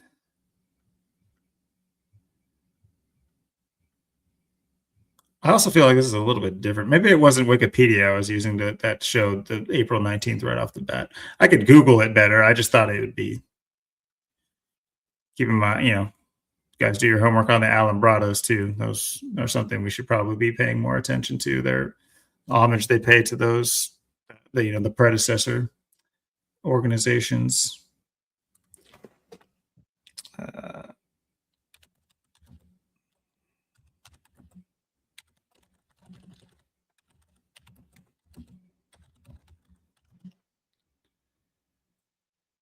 Okay, sure. Yeah, April 8th. Yeah, April 8th. What a day. Of course. We missed it. Darn it. Thanks, AI overview. It might have been when he was elected. I guess I'm typing it. I'm not giving him the right prompt. It was when they were recognized he was recognized by the Vatican. What the fuck, dude? I'll just type Ignatius of Loyola, April 19th. Jeez. It's like, guys, you see this? It shouldn't be this hard. It should be like one of the main dates. Jeez. Thank you. There we go. Thanks, AI overview. I appreciate that. Anyway, hope you guys were kind of witnessing that. It's like, why wouldn't this be like the main thing they talk about? But anyway, but yeah, it's because it wasn't recognized by Rome, I guess, till 11 days later, interestingly enough. 11 days later by all the Masonic popes. But so yeah, this is, the Jesuits, they run this shit. They run the sports leagues we talk about almost every week. They run the music industry we talk about. They run the movies that we talk about. They run the programming that we watch, the platforms that we use to stream and talk about it on. And that's why it's, that's kind of where we are where we are. But yeah, it's all due to this brilliant man. Yeah, April 19th, one of the high holy days for the Jesuits and the Vatican alike. So yeah, let's keep going with April 19th. If you didn't know already. So yeah, like I said, the American Revolution, and I'm just kind of pointing these things out. I didn't plan on going into any of these like super deep. Maybe we're obviously going to look into the OKC bombing just a teeny bit, because I want to at least look at some pictures and talk about some things we talked about with another disaster that happened around 2001. But the Warsaw Ghetto Uprising, this must have been a precursor to World War II. I'm not as researched as I should be with world history. Grace Kelly marries Prince Rainier, the third of Monaco. Wow. The The Doors. Doors. That's interesting. A jogger. A jogger. A jogger. I like Being the in Doors. section. A jogger. The Doors. A jogger. The Doors. A jogger. What? Like what? What is this? Yeah. This is up there with OKC bombing. Okay. Because like the Doors album was pretty good, man. But that jogger, bro. You know about that? That's what I remember. 18 years after that Doors album, remember that jogger? What Doors album? I just remember the jogger, bro. Yeah, it was 1989, man. Peep the 51 day too. Yeah. But here's interesting. It got that 93, but 93, 3 years before or 2 years before the Waco, or I mean the Oklahoma City federal building bombing. The Waco siege, and of course there was a major fire which led to a bunch of them dying and blah blah blah at the Branch Davidian, and that's the order or whatever that was. We'll have to talk about Waco another time. It's a very convoluted like mess that Waco was. There's been a couple other things since then that have been very weird too. Like in Oregon, there was like that standoff at one of the like ranger stations. Do you remember that story from like quite a few years back now? I'm not sure if I remember that. But there's been a couple of times where there's been some like interesting, and it almost makes you think that it's like these were people against the system, you know what I mean? And you see what happens when people try to, fight back against the system. Didn't really work out for the Branch Davidian guys. Then again, they got their revenge. Yep. With Timothy McVeigh 201. Using simple fertilizer and some trigger mechanisms to completely obliterate a building in half and send shockwaves miles and miles away, as fertilizer is known to do. Now I'm being a little bit tongue in cheek or facetious, whatever. I understand that you can make fertilizer bombs. These are real things. What I want to kind of point out is, I think why they used they went with the narrative being fertilizer bombs this was like a precursor to not allow. First of all, if you want to think of it in one way, think about how graffiti in your town gets all the paint locked up at every store. It's just another, and also the taxes on businesses that sell that paint make the prices go up to the consumer as well. If you guys don't know that, you're paying a ton for spray paint nowadays because of graffiti and other things like that. But vandalism, I should say. That's what they'll call it. But, think about, I guess let's get some more detailed information. What was the device used to blow up the OKC bombing? Let's see if they have a.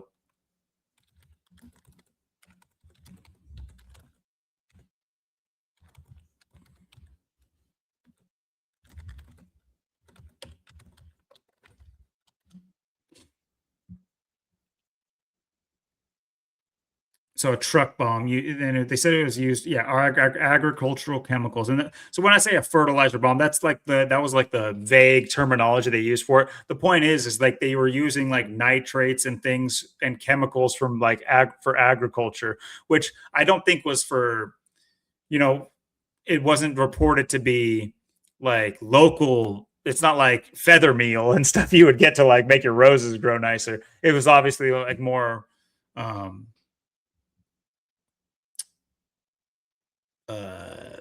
Larger scale chemical use stuff, but either way, it's another use of it's the same idea with like a homemade devices. Like there was a lot of scare. They love to scare you with like things that are unexpected, like you can't expect it. It's like it's one thing to get pulled up on with a guy with a gun or something like that, but then think about it. Reminds me of the tennis ball bombings. Do you remember those? Everybody's dogs being blown up everywhere around the country. Do you remember that?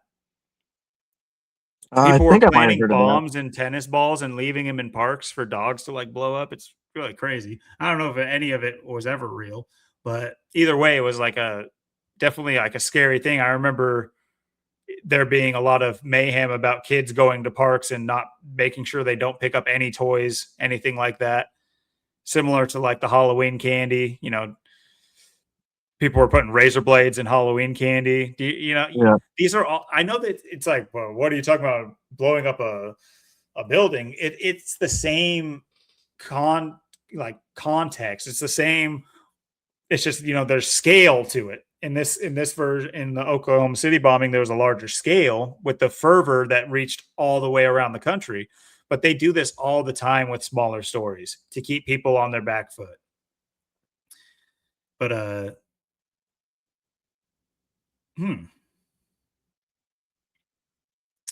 they must have bought this Ford F700 Ryder truck, which is like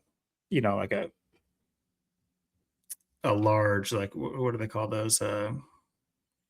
Box truck. Yeah. They must have bought that with the Branch Davidian must have had this truck.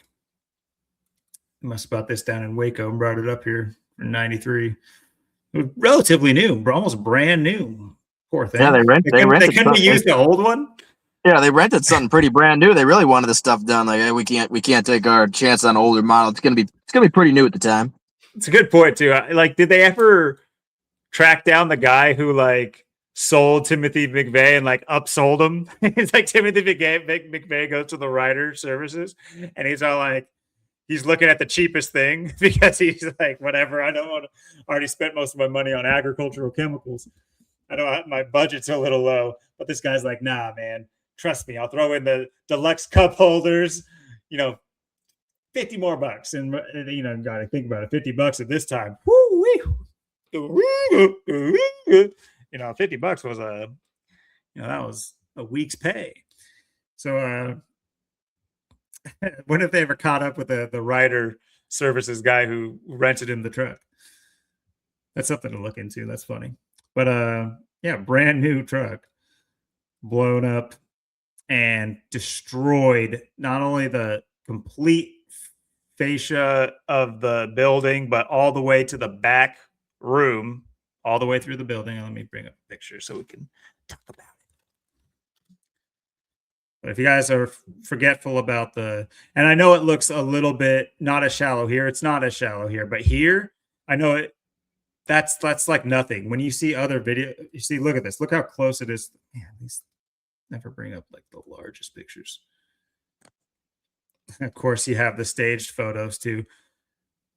I mean, this is just so strange. This guy holding the baby. I don't know why that one's okay. I haven't seen all these like censored ones. That's weird. The one I saw was like a policeman handing that guy the baby. It's very weird. But yeah, apparently there was a naked baby in the federal building or near the federal building because obviously there's a large radius. If you guys saw the parking lot, it's all burnt up too. So I guess somebody out in the parking lot had a naked baby who got injured, and this became the Pulitzer Prize winning picture from the bombing. And what do we know about like major instances? There's always someone there with a camera. This guy's story is so bullshit. This guy who had the camera on Johnny on the spot, who took all the pictures right after the bombing. Bullshit, dude. Just like all the people who were ready with their high-powered zoom lenses the day of 9/11 that were able to zoom in on all the people in the towers. It's like, oh yeah, you're Johnny on the spot. Yeah.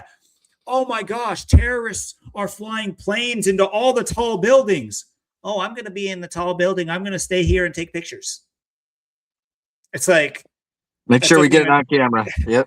It's like, it's almost like you knew there would be no more planes hitting buildings. Yeah. Is this a documentary here? We documenting this? Or? Yeah. It's like, if a plane hits your building, what good is your, if the jet fuel melts your whole city block, what's good is taking your camera is going to be cooked too, buddy. So what's the point? But, right. I guess they must have Maybe they had prior knowledge. I couldn't tell you.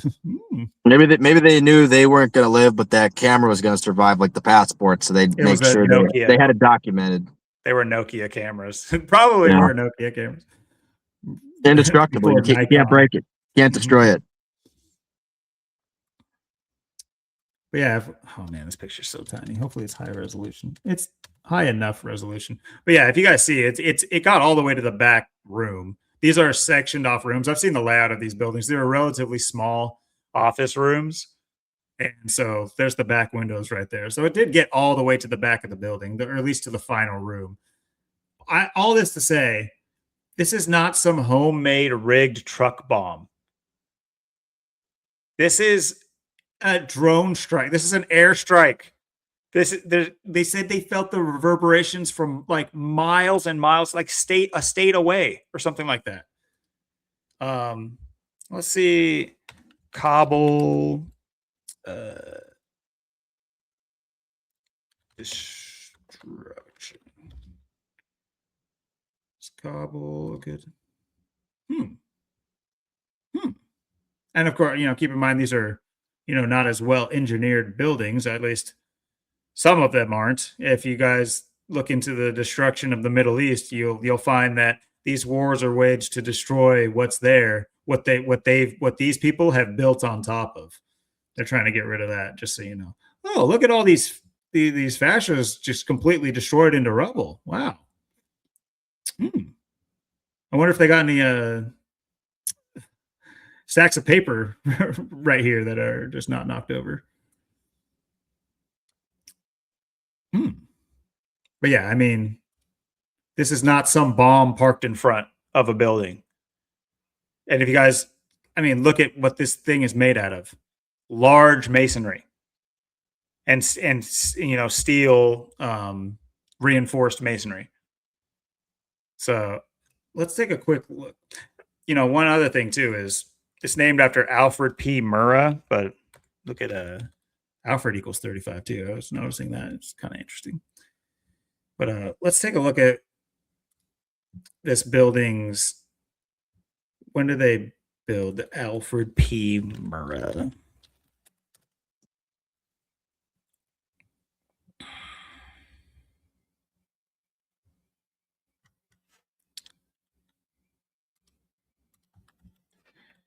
Was it found? What would they call it? Their founding date? Is it the founding date?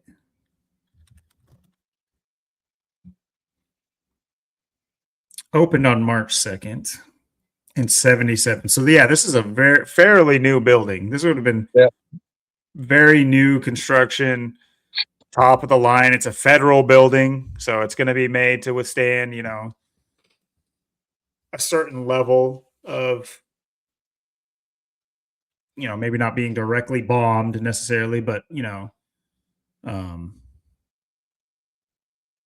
more than likely all the highest level of earthquake warning for Oklahoma City, and which Oklahoma City isn't it in the tornado alley, Oklahoma City? I don't know, maybe not tornado alley. Yeah, aren't they known for?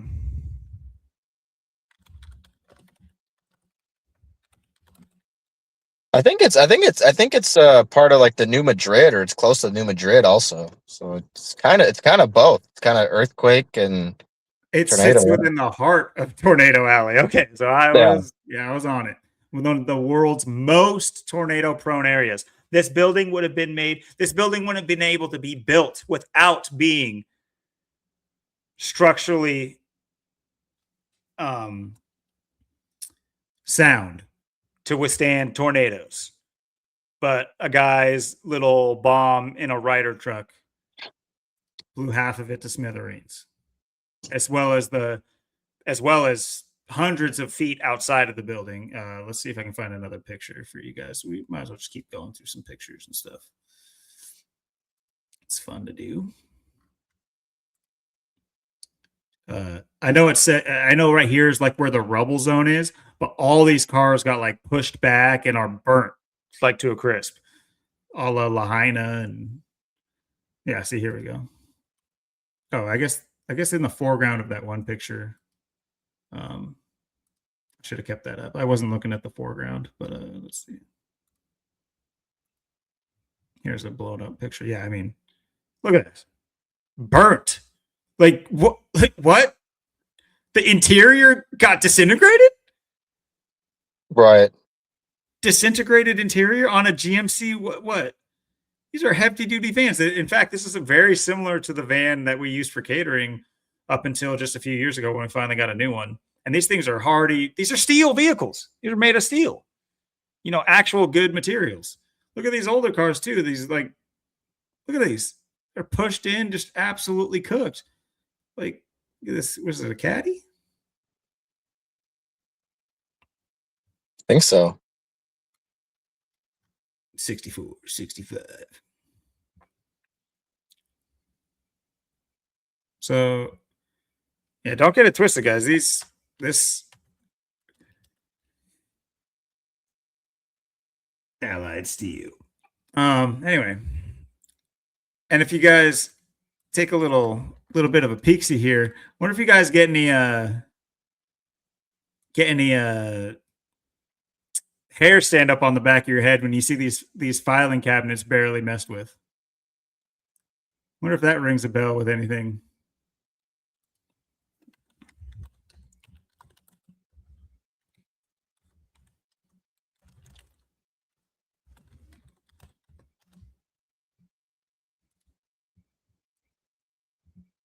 Let's find a good one. It's like right here for the photo. Come on, where's the close? There we go. Is this one?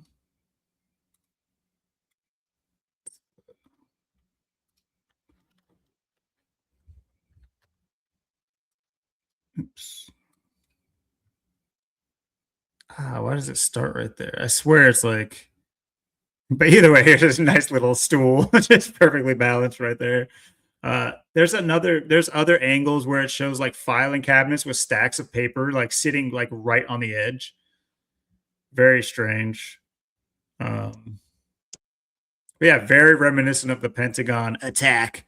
And if you guys haven't seen the harrowing footage, whew, remember when the Pentagon was struck and you saw the white flash go by their Nokia phone cameras that sit outside the most integral part of the nation's security. They use the cameras, the same cameras I'm sure they had at outside of Epstein's cell. But yeah, if you haven't seen the proof that a plane hit the Pentagon, go check it out, guys. Just know, parental discretion is advised. It is scary, guys.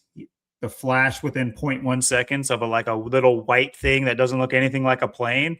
Oh my gosh, so scary. And how they're able to stay so low to the ground and not hit the ground and hit the building. I mean, that's just that's Tyler Reddick driving right there. That's pretty good. It's on fire. Yeah. Yeah, it's almost as if like in aeronautics they've already established the law that that's not possible in order to like take off with a plane and to land a plane. But I guess shout out to that school in was it Seattle? Was it Seattle, the school that they all went to? All the hijackers, they all went to a flight training school. I think it was maybe Seattle. I can't remember where they went, but yeah, they got some secrets at that school. So if look it up, guys. If you guys are looking to get into aviation, I'd say where the hijackers went to, the 9/11 hijackers went to, or Greg Biffle. Greg Biffle's. I would say those two are and I think they're both Washington based. So especially the one that crashed in the field there in Pennsylvania and just disappeared. I mean, that's next level. I mean, we're talking, you hit some tall towers, then you got really close to the ground. That's impressive. But this guy just straight up disappeared. This guy's a magician and a pilot all in the same. So that's pretty multi-talented right there. Yeah, I don't think they dug far enough down to find it. I think don't it's think they did further either. down. I think it went further into the ground. I think that was kind of the plan all along. The I think there's passports probably were a right there, bunker under though. there. The passports were just chilling. I mean, that Yeah, was they pretty threw him out the fun. window. They cracked one of the windows and just tossed it out right at the end. So Yeah, they were just coming so fast. They went just straight through the ground, just straight in. they had those Boeing. They had those 2025 Boeing doors on, so they just come right off. They just open right up mid-flight. Yep. So they were able to just preserve those. But so yeah, I don't know if anyone, I've never heard that angle, and I wanted to talk about it. Being this building would have been made to, you know, exact specifications for natural disasters. And I just want you to see one more time what happened to it when one guy in a Mercury Marquis or whatever, 201, Mr. 201 in the 201 car. When he puts his mind to something, there ain't nothing he can't do. First of all, why are you gonna put this guy why are you gonna lock this guy? Use this guy. What are you talking about? This is this should be the start of like a James Bond movie where it's just like you got to team up with the villain, because I mean he knows something we don't. This is one guy, no military backing, no. This guy's up there with a Warner von Braun. We get those two in a room, we're winning every war from here on out. But yeah, real missed opportunity with Mr. Timothy McVeigh there. But let's check out some more pictures. Yeah, what do you guys think? This is what happens when what is it? White angst or white ingenuity fueled by I guess angst from your brothers in Texas and what happened to them. Is this what we're capable? First of all, I think this is kind of like a slap in the face. Doesn't it kind of feel that way? That it's just like retaliation on like a federal building or like against your federal government. You got to understand that we're looking at things from the lens of like a real person that understands that something needs to be done to these tyrants. And I'm not inciting violence. I'm saying something has to be done. Like it's clear that something has to be done. And then all you get are these false flags that have at 90+% of people, 95+% of people thinking there is a faction out there that is like fighting the government. And of course they're not, I'm not saying they're for it, but they think that this is the indicator of that. It's how they control. It's like how someone hearing me say this right now would consider me in some form radical, not understanding that it's like the people that did this are the people that own this building. Like the people that did 9/11 are the people that own the Twin Towers. They own the Pentagon. They own Kessa Field in Virginia or whatever. But there is, and what it does is it vilifies people who have rational gripes with the way things are going in this country, and I say in this world, and have identified certain hierarchies that need to be,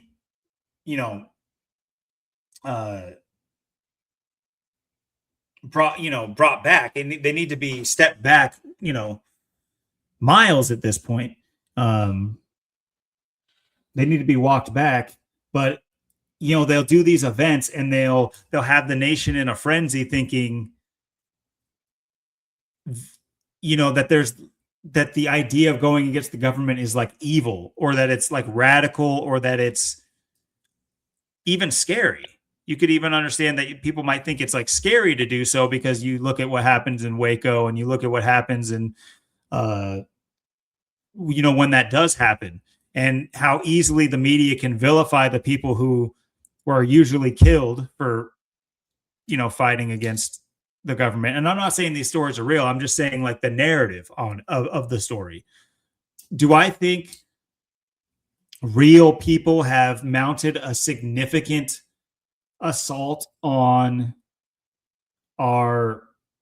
against our captors, our the powers that be? No, not really.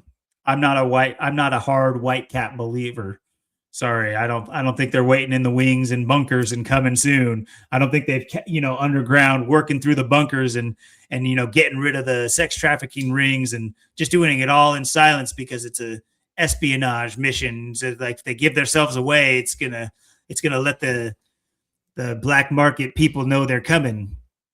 It's like I've heard all that crap. You have no idea the amount of propaganda out there that is pushing that like silently. It's all over YouTube. It's all over YouTube. You can fall into that rabbit hole so easy and be convinced that there are people working on your behalf. It's like we say almost all the time. Your neighbor doesn't wake up and want to do anything for you. Why do you think these snakes in suits do?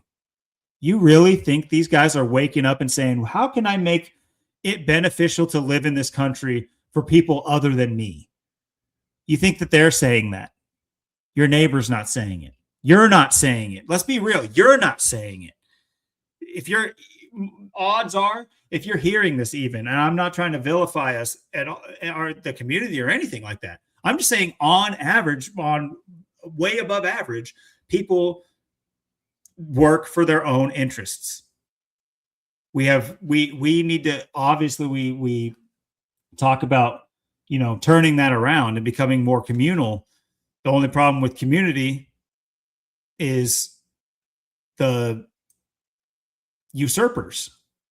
And it takes, that saying is as old as time for a reason. It takes one bad apple. Yep. It really does. It's crazy how it does. And the allure for people to be that bad apple.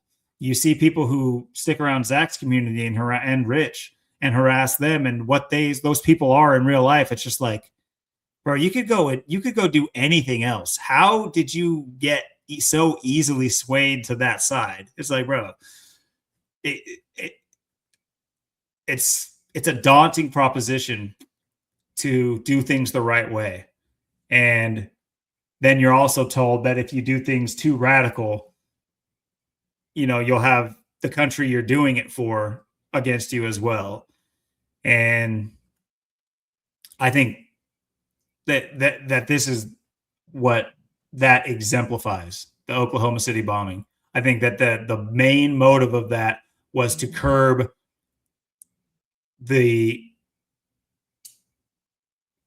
want and need of the layman or the people who want to form a militia or do things in a communal way. And you got to remember, this is back in the 90s when it was still possible. There was a chance. We had our chance, our real chance. Now we got to fight for our chance back. But we had a real chance. I got to see it firsthand. The 90s were so different. If you guys are products of post 2000, you just got to take my word for it. People were so different. People's attitudes and demeanors were so different and so much more open. Don't let them fool you. Don't let them fool you to tell you that the world was so much more restrictive and everybody was worse off because of stereotyping and this and that. Stereotyping was beautiful. Everybody embraced stereotyping. A white guy could stereotype a Mexican and a Mexican could stereotype a white guy, and they could either get along or go their own separate ways, and no problems were had. There was no problems. Stereotypes exist for a reason, and everybody has them. And to say that some are worse than others, that's when you start comparing victimhood. That's where we got into this whole mess. And like we've said before, it started with retard. Once we lost the plot on the word retard, it just went downhill. And then they were able to control our speech. And it's funny enough too. We watched Goonies last night, and of course I have a young daughter, and I have forgotten how that's like a PG movie. but the standards of PG are a little less than we do now. And the shit was flying left and right from all the kids. All the kids were saying shit, but then it also reminded me that like shit was okay in like 80% of the households I went to. Obviously, you didn't say that stuff at church, but like shit was like, damn. It didn't mean anything like lewd or crude. It was just a verb. It was just, you used something. It was just a descriptor. It's more about the context you use it in, just like everything is, but it was an acceptable word, but it was just flying left and right. And I was like, please don't start saying that, Lena. But yeah, just, it also made me kind of upset. And I'm like, the fact that I think that is the product of their doing. It's not my doing. It's not like I want shit to be a forbidden word. I don't want words to be forbidden. Obviously, I want you to learn no word should be forbidden. And then on top of that, you should have your own morals and tact. And if we all had a decent amount of morals and tact to us, those words wouldn't come out at inappropriate times and we'd all be fine. Well, they would sometimes, but it'd be inappropriate and it would be known to be inappropriate. And we could self-monitor that. But the fact that they're like banned now words are banned, it's just like, man, take me back. Take me back.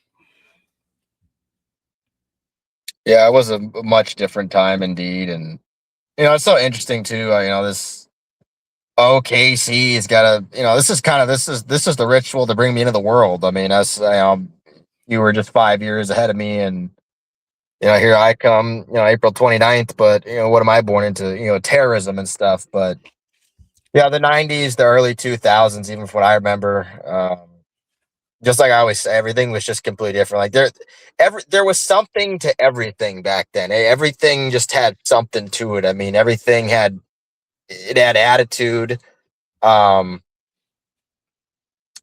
Life had attitude. People had attitude. It's just, you can't like to sit here and look at the last 31 years. I mean, I can't, from, my memory, like I remember just, small bits and pieces or moments of like 97 or 98, but my memory is pretty good with 99. I remember a lot of things from 99, especially around that time, and, to now. And of course, OKC being, that event there, just, year after, Kurt Cobain, you have Kurt Cobain in April 94, and then you got OKC in April 95, and then, 9/11 still 6 years or 6.5 years away. But yeah, it's crazy how things were back then to what they are now, how much different life was, just how things felt. And like you said, not that things were ever perfect, but I mean, there was definitely the harmony with things, and things were, I mean, like you said, just things were just more real. They were just more raw, and everything's fake and weird, and um, everything's just become plagiarized. And now we just have this society where events like this led us to what we have today, and led us up to COVID, where people are just it's either it's this attack, it's this terrorist, it's this germs, it's that, it's more fear. Can't do this anymore, can't do that, can't go outside, you need a vaccine, you need a diaper, you gotta hide, you gotta social distance, you gotta stand in a circle, a square, you gotta do this, you gotta do that. So this is, it's interesting to see. I mean, this is because Oklahoma City was the biggest terrorist attack until 9/11, and then you had COVID. So terrorist cooties that just took over the world. But yeah, it's just amazing what they've done in 31 years to get us to this point, because how much life has changed. I mean, this is, obviously that was, like I said, that was right before the internet came out there. The internet's going to be out in 4 months, but it's so interesting how much stuff they did in 95. There's so much happened in 95, April 95, and around that time, or 94, 95, and there's so much transitioning going on at that time. And it's something, people don't really a lot of people don't really uh, talk back about, April 19th. It's always, 9/11 or COVID, but a Mhm. lot of people forget about, April 19th, and it's interesting because, the timing of it when it happened, it's not something a lot of people really bring up and even say anymore, think about, but uh, that was the precursor to 9/11 and COVID and everything else. So, of course, it'd be on that day, and it's just yeah. I mean, I can't sit here and say like I'm in my 40s or 50s or like Zach's age where it wasn't. But even like for me growing up, I mean, it wasn't even when 9/11 did happen. You look at like 2002. Like if you were to look at life and the way the world was back then and spend a day in like April of 2002 to spend a day of today, you'd be like, well, where are we? What is this? I mean, what happened? Like it's just drastically different world. Um, and now we have, people are still living in their fear, and people are still going along with the stuff. But I mean, like you said, back then people we were all just kind of living. We're just all kind of doing our thing. I mean, we were growing up or we kind of knew what we wanted to do, but I mean, it wasn't, life wasn't anything like it is today. Now it's just extremely weird, and we're an extremely crazy time. But back then it was just kind of these events. There'd be an event here, there'd be an event there. It wasn't something would happen, but it wasn't to the magnitude it is today. Although everything they do today is just news by the numbers for the most part. So it's not like a lot of this, like all the shootings that happened today. Oh yeah, all the shootings and stuff. Yeah, it's because it's April 19th. It's paying homage to everything else, and of course this event. That's why it's happening. It's not, or why it's supposedly they're saying it's happening or that it happened, but not saying that there wasn't a real shooting or multiple real shootings in the world today. I mean, you supposedly got 8 billion people. I mean, yeah, probably somewhere, some places, people were really getting shot today, most likely, but you weren't hearing about that on the news. I mean, uh, you weren't hearing about that anywhere else. So if those things did happen, they were, 99.9% were swept under the rug. So you're going to get their stories. And then, um, yeah, I mean, pivotal moment in time, pivotal points, uh, times where you look back and you go, man, this is what I was born into. This is the world, the terrorism, the fear, the agendas. Um, and you kind of look at, Kurt Cobain, that time period that, it kind of syncs up with this, these precursors, these events, these traumas that we talked about, the 94 assault weapons ban after Kurt Cobain died there. And, it was months after he died there in September of 94. And then not long after you get this. I mean, this is, you see how they string these events together. They do an event and um, they just string this stuff along. And yeah, it's totally different world back then. Life was completely different. But uh, I look at, it's more to me. It's not so much, it's not so much the way the world went and the way the world is gone, but it's just more of the way people have responded with these events. People fell for the Kurt Cobain, they fell for OKC, they fell for 9/11, they fell for COVID. You can't say everything's, like I always say, we live in it's a double-edged sword world. Everything's a double-edged sword. Everything's, dual concept. It's all dual. So if you got, things that can be used for good, things that can be used for bad, but you got people that don't have the right minds, don't have the right knowledge. They're too far behind. I mean, they're falling for stuff that they should easily be able to figure out nowadays. This is why, like I said, you have, it's all double edged sword. It's all double edged sword, dual world, dual concept, good, bad. But I think for the most part, at least for what I've seen, I've made my choices for 31 years. I've seen how I've done, and you've made your choices for 36 years. And yeah, maybe we didn't always do or make or we're on the right side with things, but I for the most part I can't really say it's you know them and what they do. It's more on the people, because people just things like Kurt Cobain or Oklahoma City or 9/11 or COVID happens. People could take it for at face value, or they could be like us and go against it. Especially this last one, there with COVID in the age of information, because 2020. I mean, it's big difference from 1995 from 2020. They say that's when the internet or the technology took over, was 2020. The internet technology took over that year, and look what happened that year. And people, it's just the result of all these things. And the people had 25 years to see those events, but people failed. But people, we didn't fail. We've been exposing it for how long? I mean, I knew 9/11 when it happened. I knew it wasn't right, and it was all bullshit, and it was easy to see through. I told people before 2020, and 2020 is going to be a bad year, a horrible year, because it was 2020. I mean, it was so obvious to see through. And this is the thing. Like I said, you go back, people already, they forgot about Oklahoma City. That people don't even talk about anymore, and yet it was a big part of how they got us up to this point, and that's where humanity's at. I mean,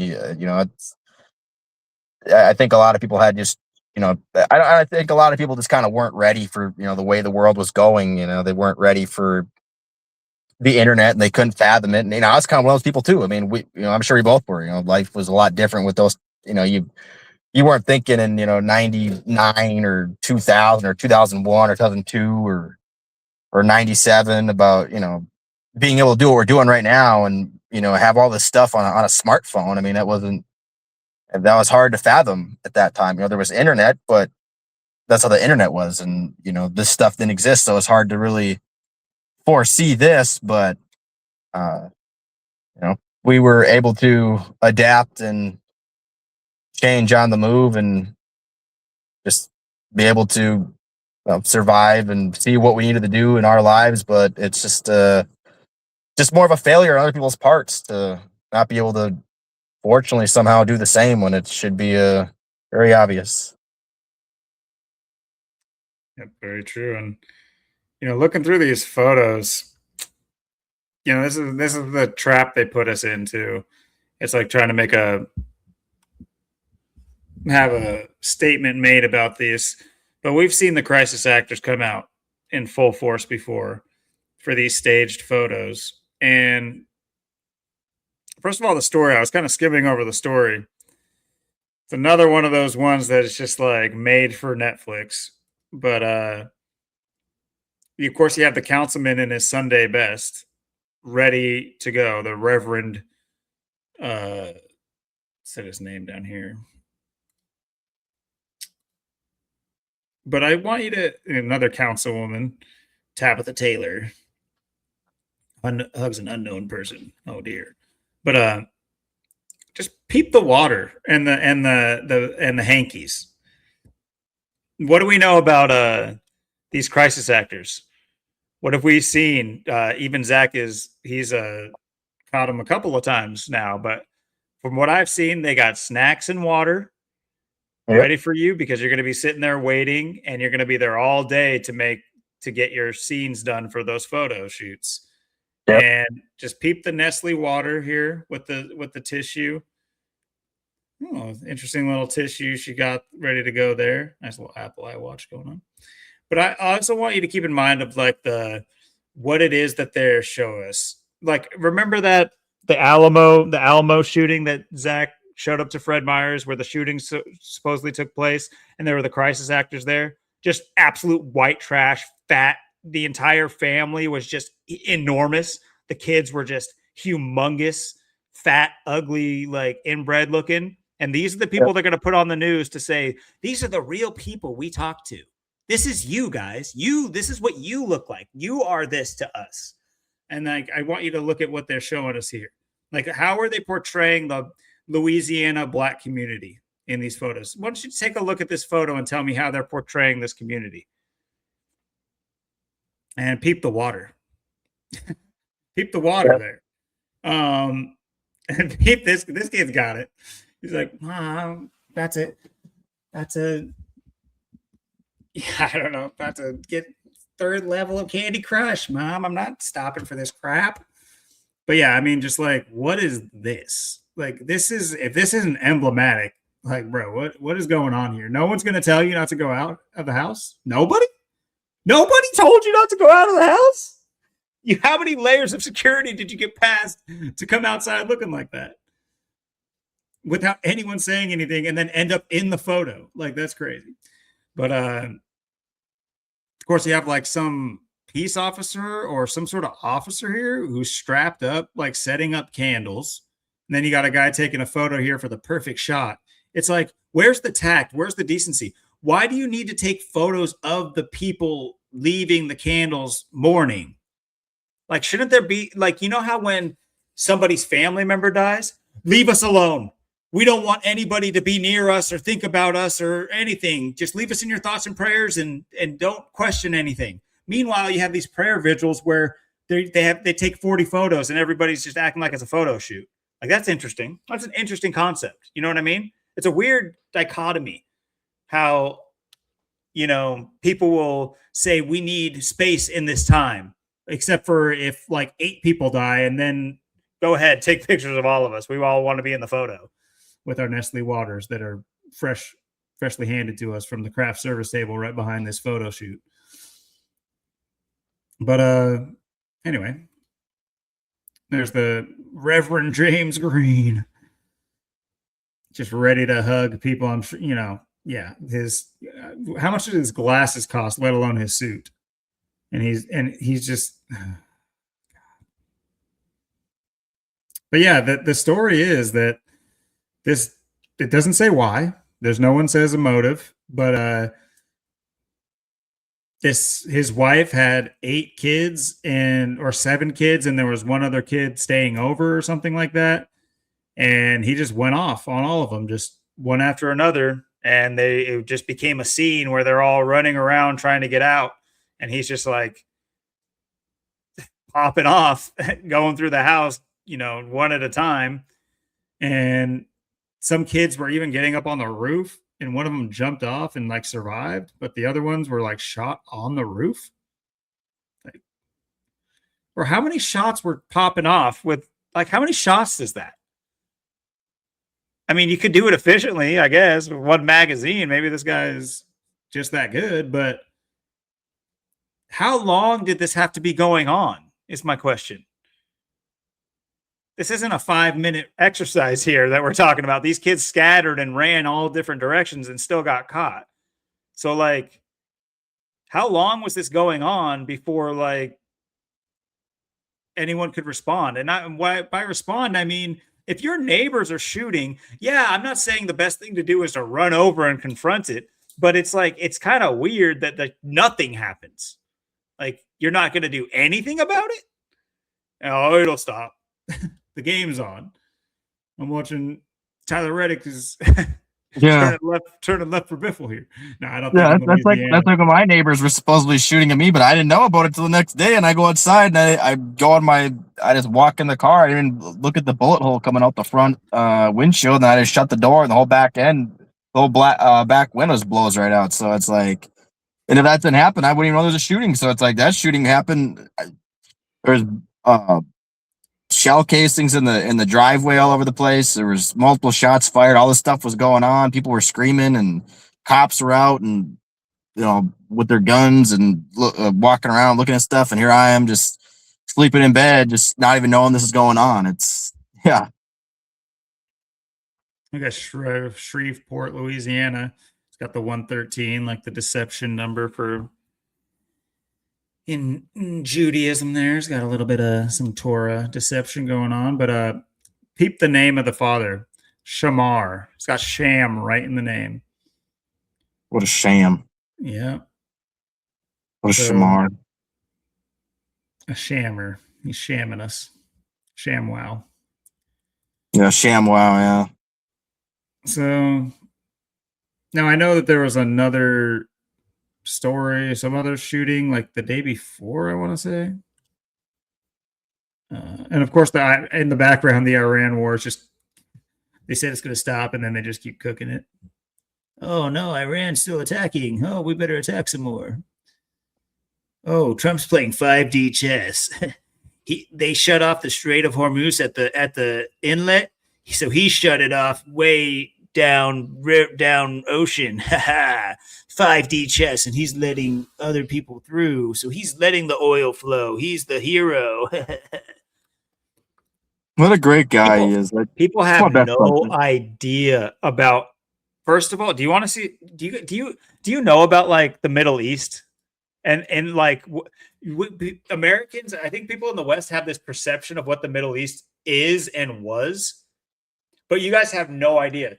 Back in like the 80s, the Middle East was like more American than America. They had a like uprising. They had a like completely cultural change to that region. And they were very much so like, slick back your hair kind of. It's crazy. But yeah, do due diligence, go look in on that. But also, people have no idea about that region, the history of that region. And I'm talking about the ancient history of that region. That there's the reason that is being brought up, as well as Greenland, is because it's not for what they say that they're saying it's for. But anyway, that Strait of Hormuz, that is an ancient trading route. I'm talking Phoenician, Atlantean type trading route. It's been around forever. They've written about it. There's been plays written about it. The Ormuz that's how they pronounce it, Ormus or VS, because there was no U back then.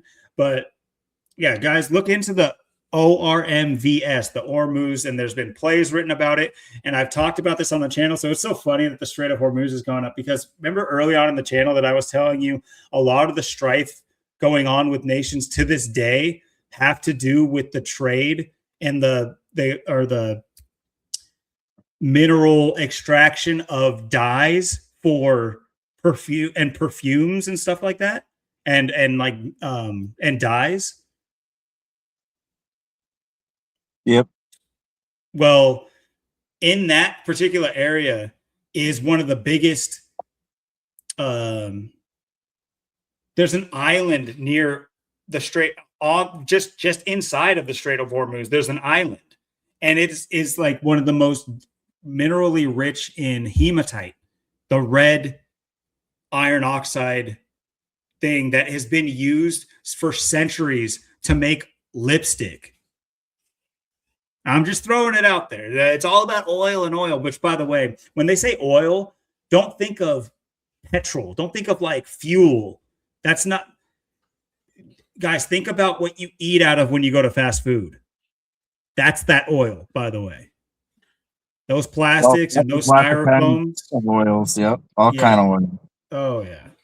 So, I mean, this is a complex situation. And, maybe it lends, if you guys like to hear more about it, if you guys want to add to it, you guys understand more history of that area, or you want to speak on what I brought up, please do, because it's a complex topic that deserves a lot of, like, a whole episode potentially, or certain things like that. But the Middle East is completely misunderstood. We have highlighted China, so maybe we should do a little peekaboo down there at the Middle East too, because there's a lot that goes on down there that I've stumbled upon and have like a little bit of reference and frame of mind for that. But I know last time you were able to bring a lot to light for me about China that you had done your due diligence on, and we ended up having a great episode about it.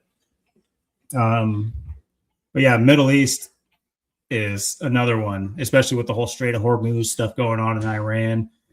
Yeah, that is the destruction of the old world and the covering up of a lot of, what this world used to run on and what it used to be like. They need to systematically get rid of that, because before too long, just think about it. We're talking about an event that happened in the 90s and people already don't know about it. By the way, while you were talking, I had this highlighted. I want you to peep this. This is the most popular book out of the OKC bombing in 96. This was printed a year after. And this goes over witness testimonies and things about that to do with the Oklahoma City bombing. You notice anything? We will never forget.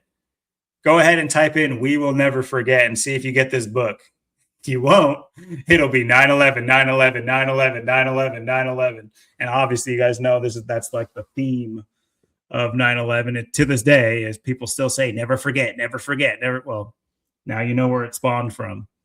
So predictive Kind of looks like programming. a big tower on the cover with just that one. It literally looks like the destructed tower. Absolutely. Good eyes, buddy.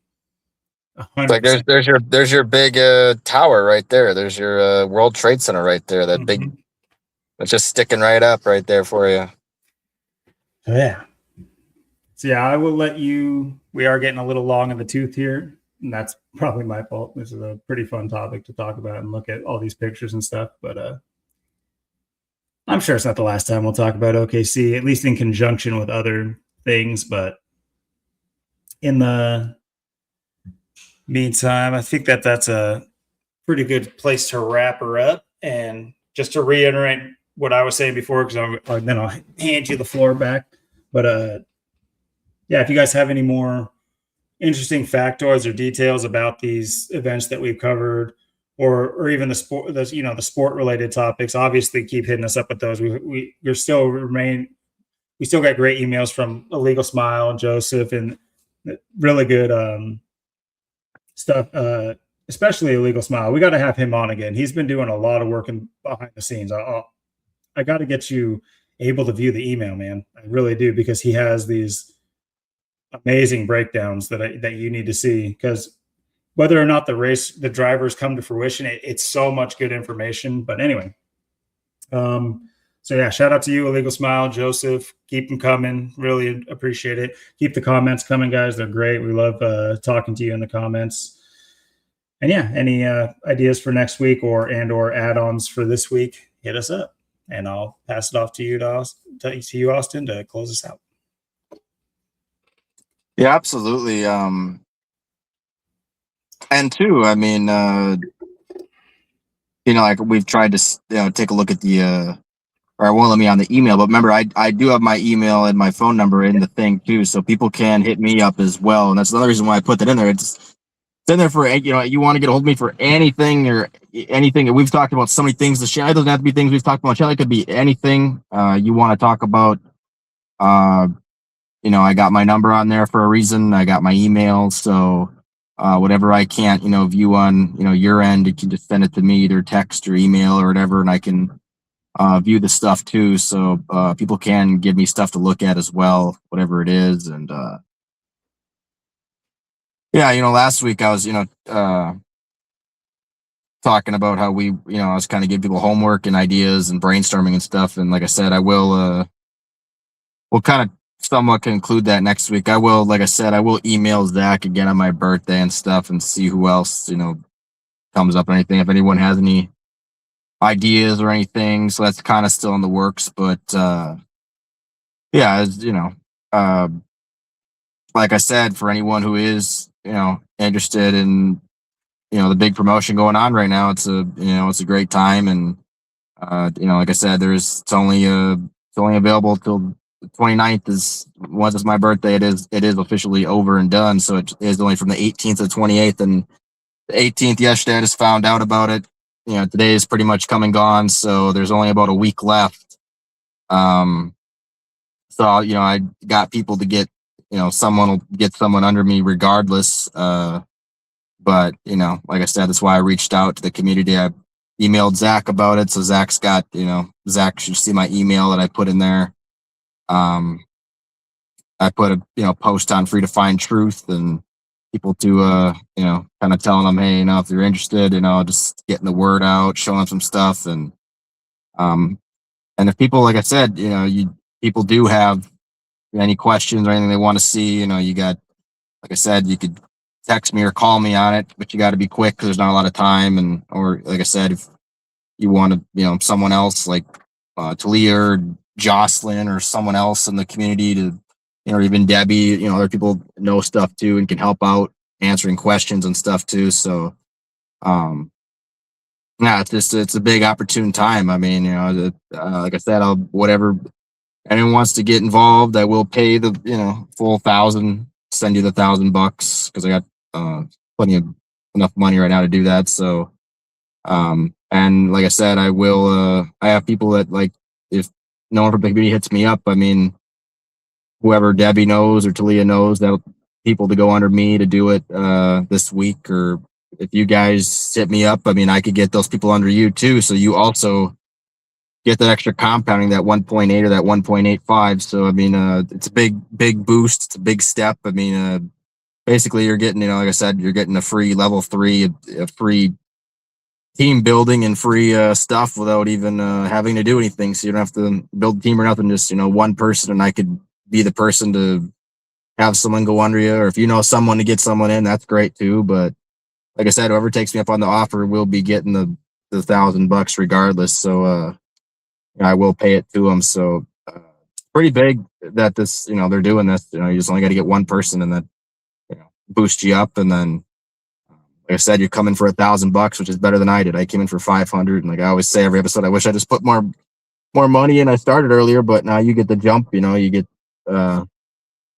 that compounding. You get the $1,000, and then if you get someone, you can really go up there. So it's really a huge opportunity for whoever wants to get in. And if there is more than one person, I mean, I can work stuff out with people, but whether it's you or Rick James or whoever it is, or someone else, or just someone people know that gets under me, I mean, why I'm throwing this out there. I'll email Zach and let everybody know so people have enough time. But like I said, it is a very small window. And if people ever did, get into it, and then they'd see like, oh man, I should have took that off, or I should have did that. If people do end up getting into this, and they'll be like, yeah, I should have did that, or I should have took that off, and I'll be like, yeah, that's why I threw it out there. I wish it would just stay like this. that'd be great, but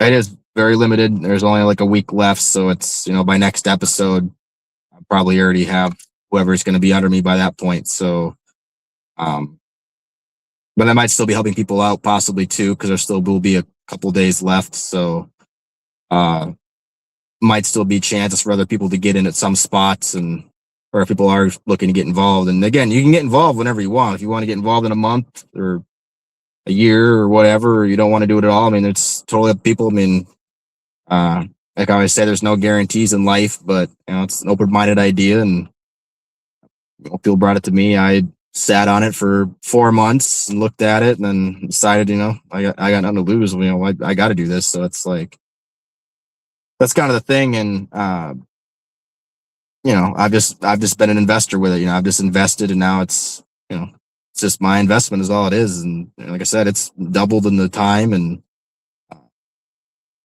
starting to pick up pretty good. It's doing pretty good.